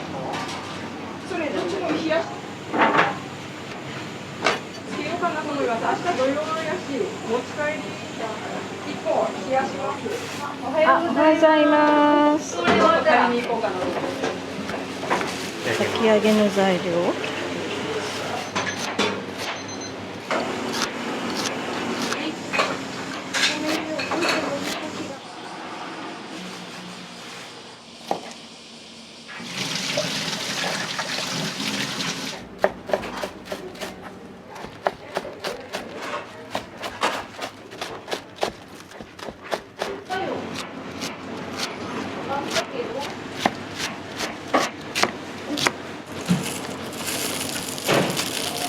あ、入れすぎた。でもいいや。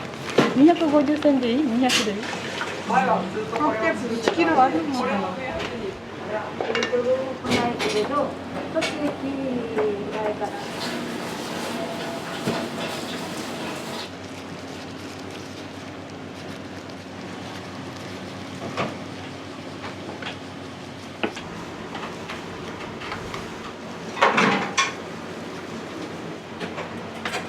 よし。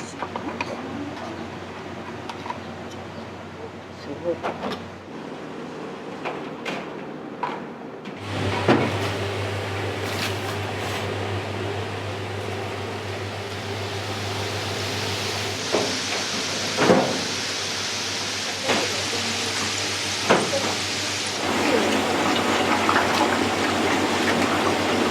上はサービスの揚げうどん。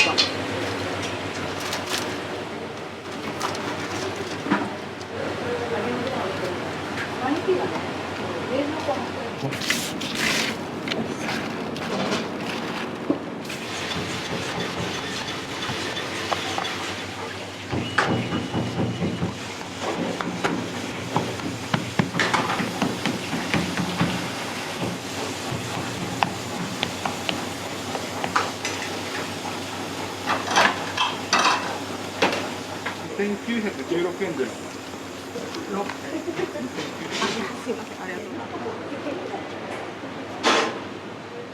ありがとうございます。あとな。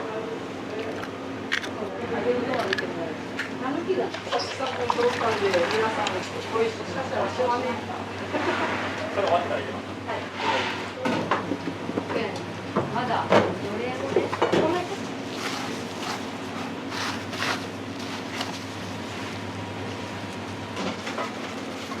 山さん、山芋ちょっと出しときます。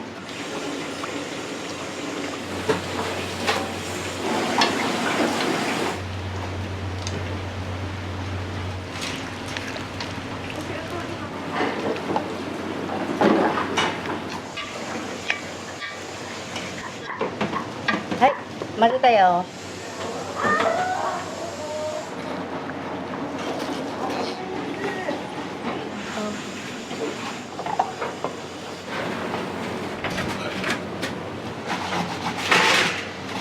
入れるかな。はい。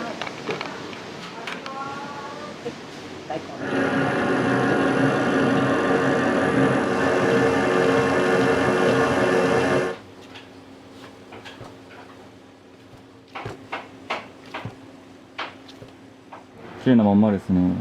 ですよね。綺麗に丸くなった時は嬉しいです。美味しくなれ。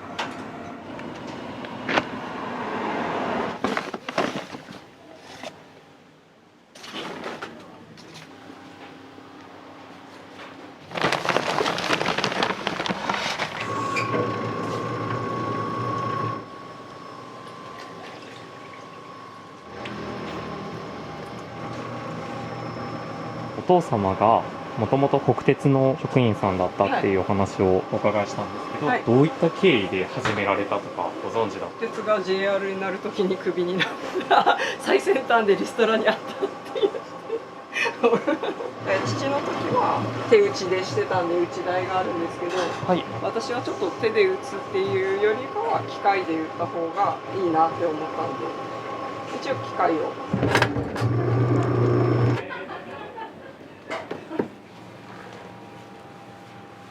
よいしょ。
細いんで父が売ってたうどんの厚さに合わせるようにしてます。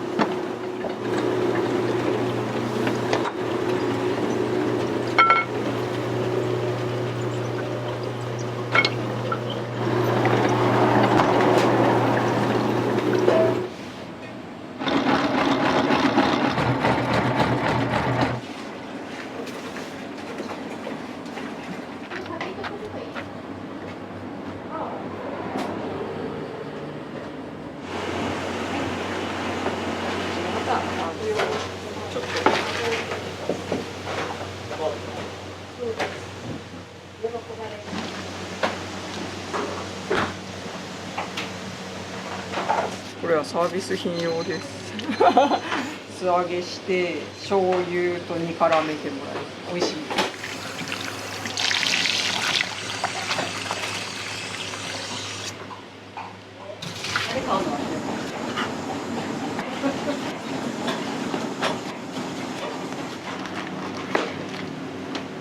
何しよう何しようと思いつったのかな。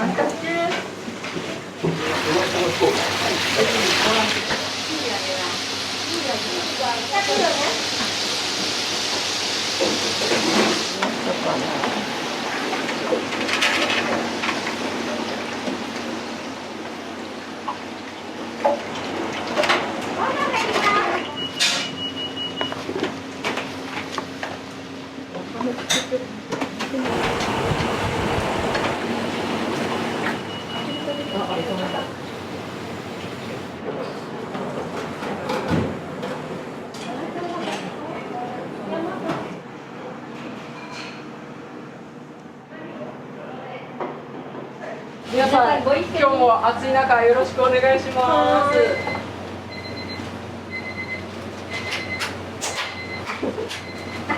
今日もお客さんがいっぱい来ますように。喜んでいただけますようによろしくお願いします。皆さん、暑い中よろしくお願いします。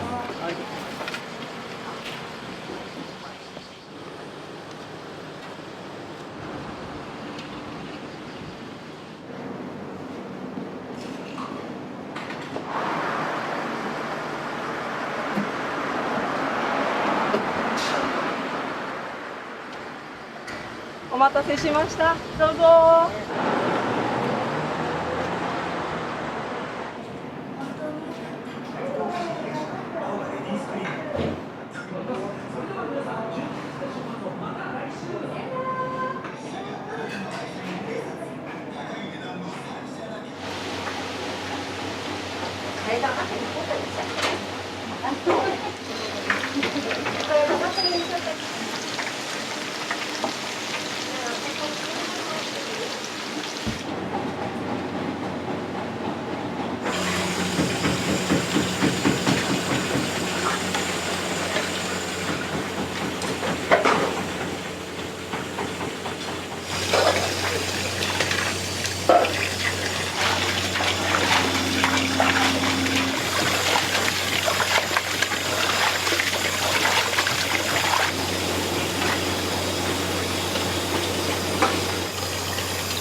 ごぼうもよ。ごぼうも、それから牛飯のセットで。はい。わかりました。ちょっと待ってください。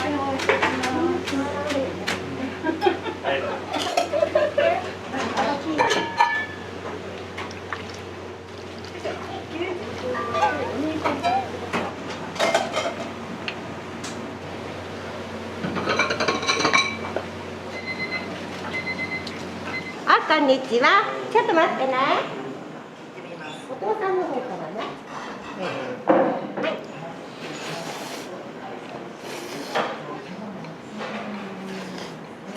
い。味がいい、味が。量が多い。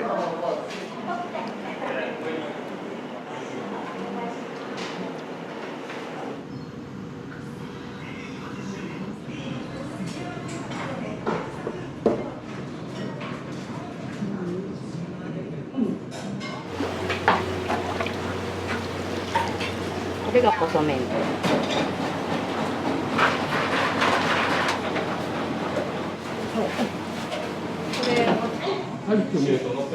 はい。こっち置いておきます。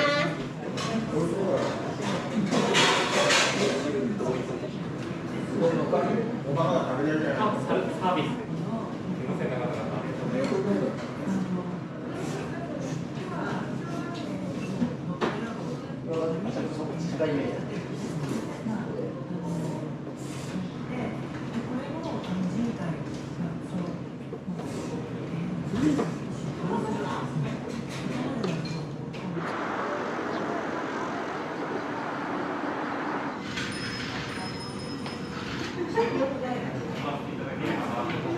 唐揚げ乗っけてください。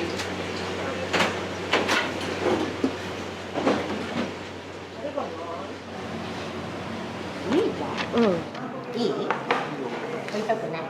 はい、どうぞ。奥間うどんさんの好きなところとかあれば。店員さんとかがフレンドリーみたいな感じで結構話したりもするけんですね。1020円からね。おはようございます。ごめんね。ありがとう。気をつけてね。これ見てみてくださいね。3杯お持ち帰りでお願いします。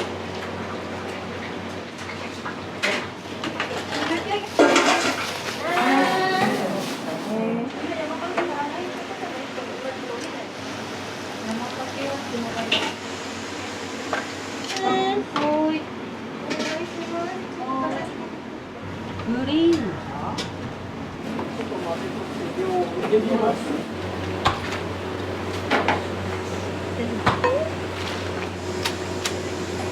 ちくわと山かけいきます。顔を見せてくれんです言われた。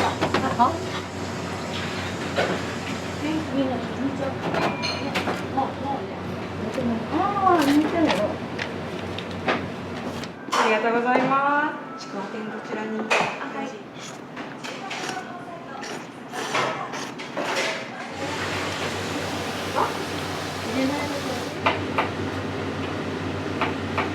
サクって言わない。サクって言わない。あ、いなり取った？取ったよ。全然進行形ですよね。はい。いいね。肉ごぼう。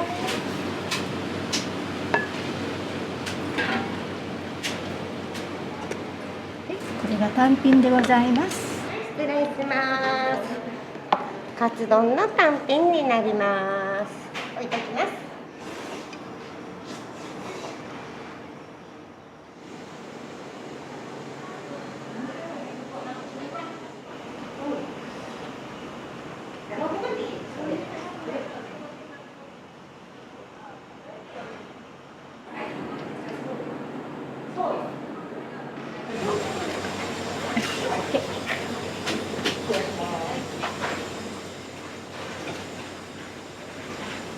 逆ですね。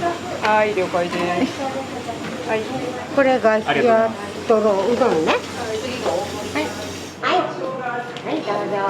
お願いいたします。ごゆっくりどうぞ。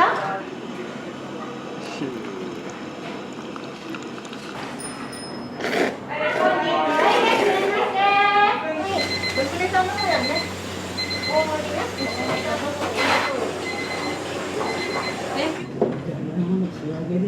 今日は生姜味って言ってあります。はい。ニンニクの時と生姜味。ニンニクだね。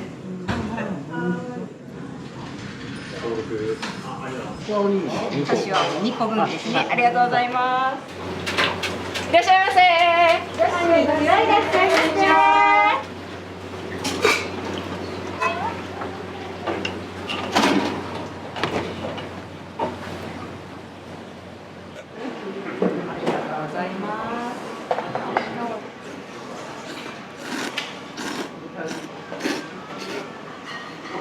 結構好きですよ。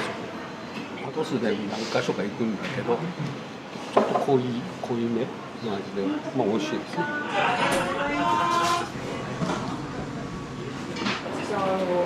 中敷きのやつでどのくらいの大きさですか？高いよ、花でもいいかよ。もう使わんけん。もう段ボールで買ってない点が。段ボールで買ってない。ご飯大盛りやったっけ？ご飯大盛りです。ご飯大盛り？はい、ご飯大盛り。メニューだね、ご飯大盛り。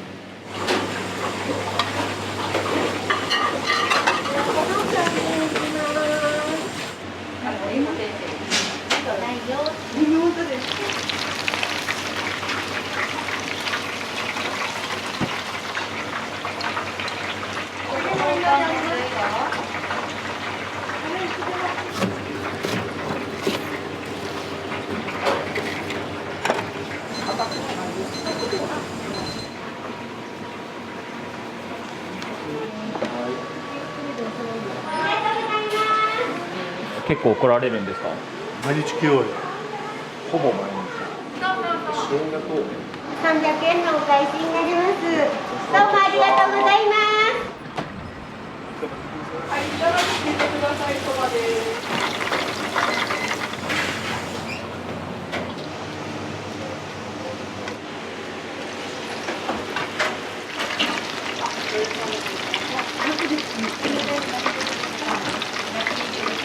めしの温玉付きで、ご飯はかき揚げ皿です。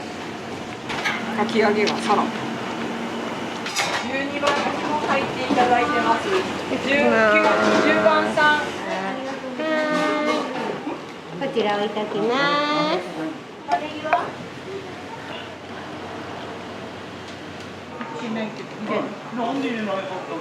卵もっとあるでしょ。ほら、美味しそう。あっちく美味しい。いつもそばなんだけどね、今日はお肉。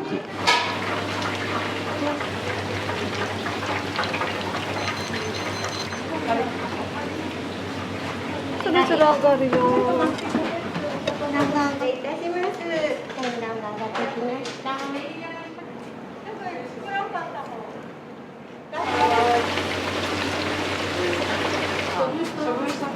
いや、所有しましたね。親子は持ち帰り白い OK です。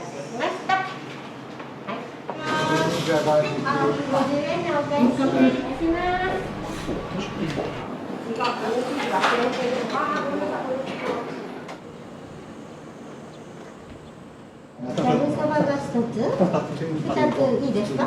以上で。それと白のおにぎり1個お願いします。とりあえず1個でいいかなと思います。その時おかしかったと思う。段ボールで今ちょっと買ってなかったから。進行中。ありがとうございます。あ、こんにちは。金曜日なんです。あら、お上手。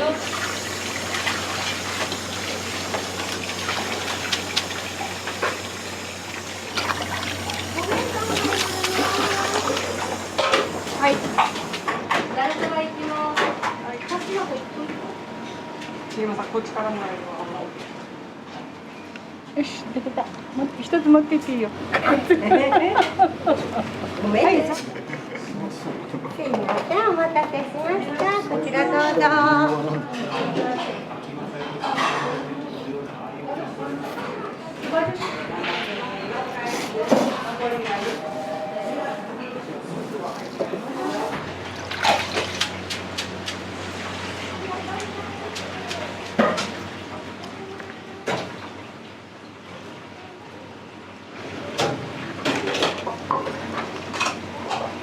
ありがとうございます。お騒がせしております。ありがとうございます。ごゆっくりどうぞ。ありがとうございます。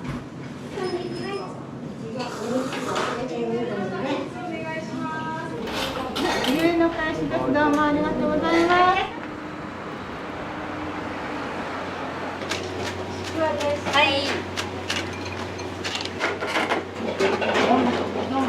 ごめ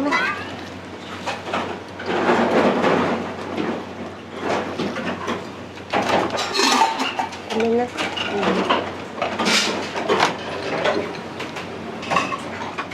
今からが忙しくなるよ。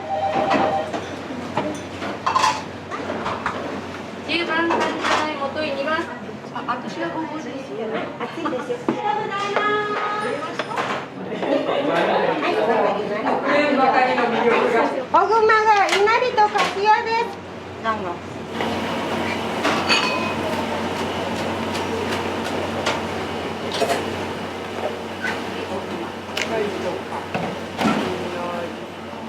2番さんチェックせずに上2ついきます。ごぼう天から出来上がってまいりました。はい、失礼いたします。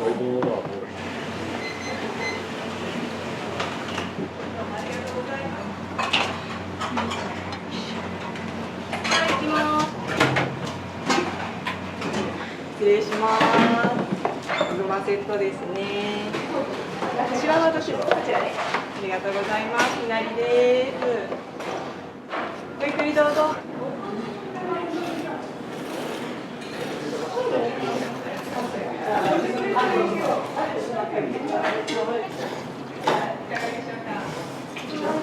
お店には来られるんですか？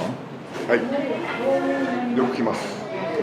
細麺で美味しいです。ありがとうございます。ありがとうございます。週に1回ぐらいは必ず来てます。その長く通われてる理由はどういうとこですか？だってうどん一番美味しいもん。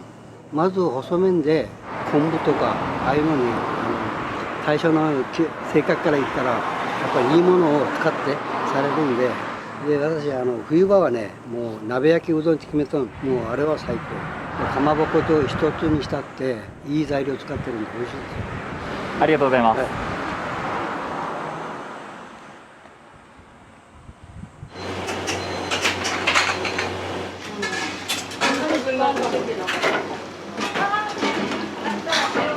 はい。ありがとうございます。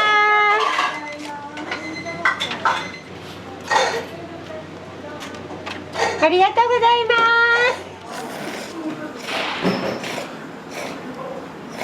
す。よく来られるんですか？初めてです。Google マップでうどんって調べたらこう出てきて。来てみてどうですか？いや、美味しいですね。細麺なんだと思ってびっくりしました。めっちゃ美味しいです。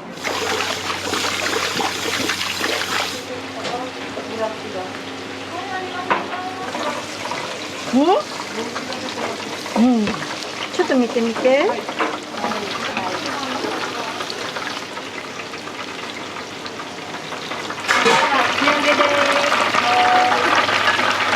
天ぷら上がります。結婚式に行ってもらったし。はい、お待たせしました。天ぷら定食ですね。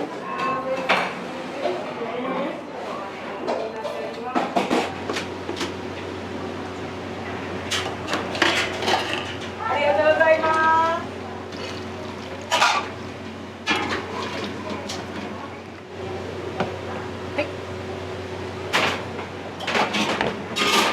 これざるです。かぼちゃじゃない。床ですか。ざるの細ちくわ、はい、で肉のちくわ。ありがとうございます。おそばでこんなになっております。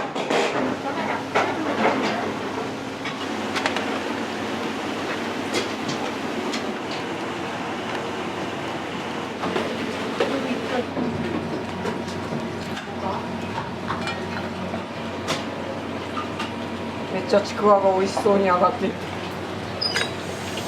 くわから出来上がってまいりました。いなりになってます。ありがとうございます。細ざるです。はい。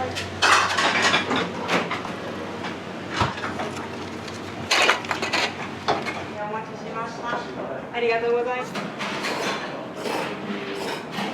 お味どうですか？食べられた。以上で。はい。はい、わかりました。少々お待ちください。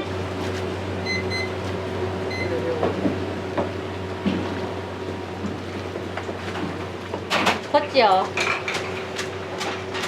こっちに3倍作るの。ここ。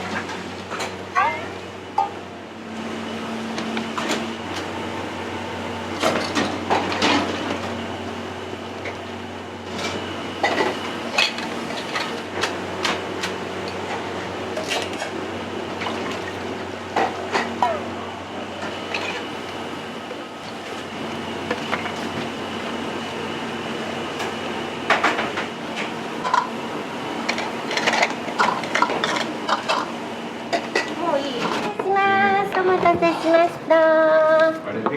よろしいですか。はい。はい。あとごゆっくりどうぞ。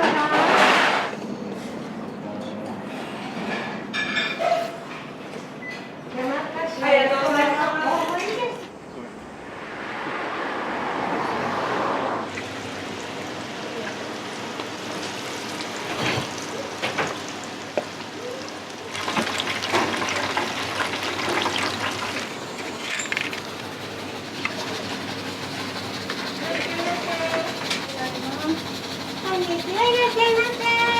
大根生姜が乗ってますね。ちょっと待ってね。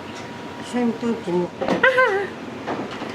入ってあります。はい。よろしいですか。いらっしゃいませ。いらっしゃいませ。こんにちは。いらっしゃいませ。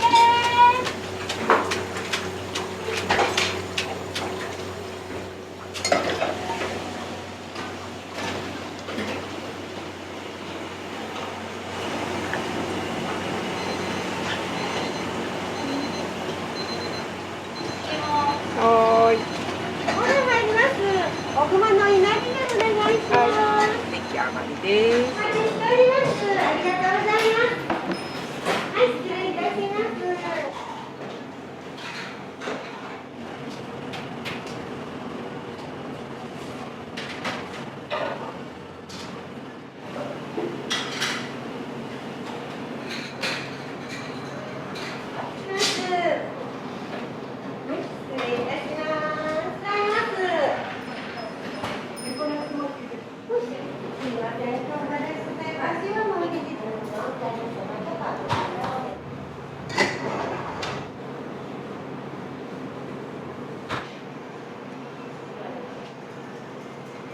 うどんの自販機。そうですね。去年の11月にうちが営業時間が短いんで9時まで営業してたんですけど、ちょっと父も体調を崩したりとか、私も子育てをするようになって夜まではちょっとできなくなったんで、これがあるけん助かるって言っていただくから、ありがたいなと思ってます。毎日補充はできるので、近くだったら一応父の顔です。私が描いた。こんにちは。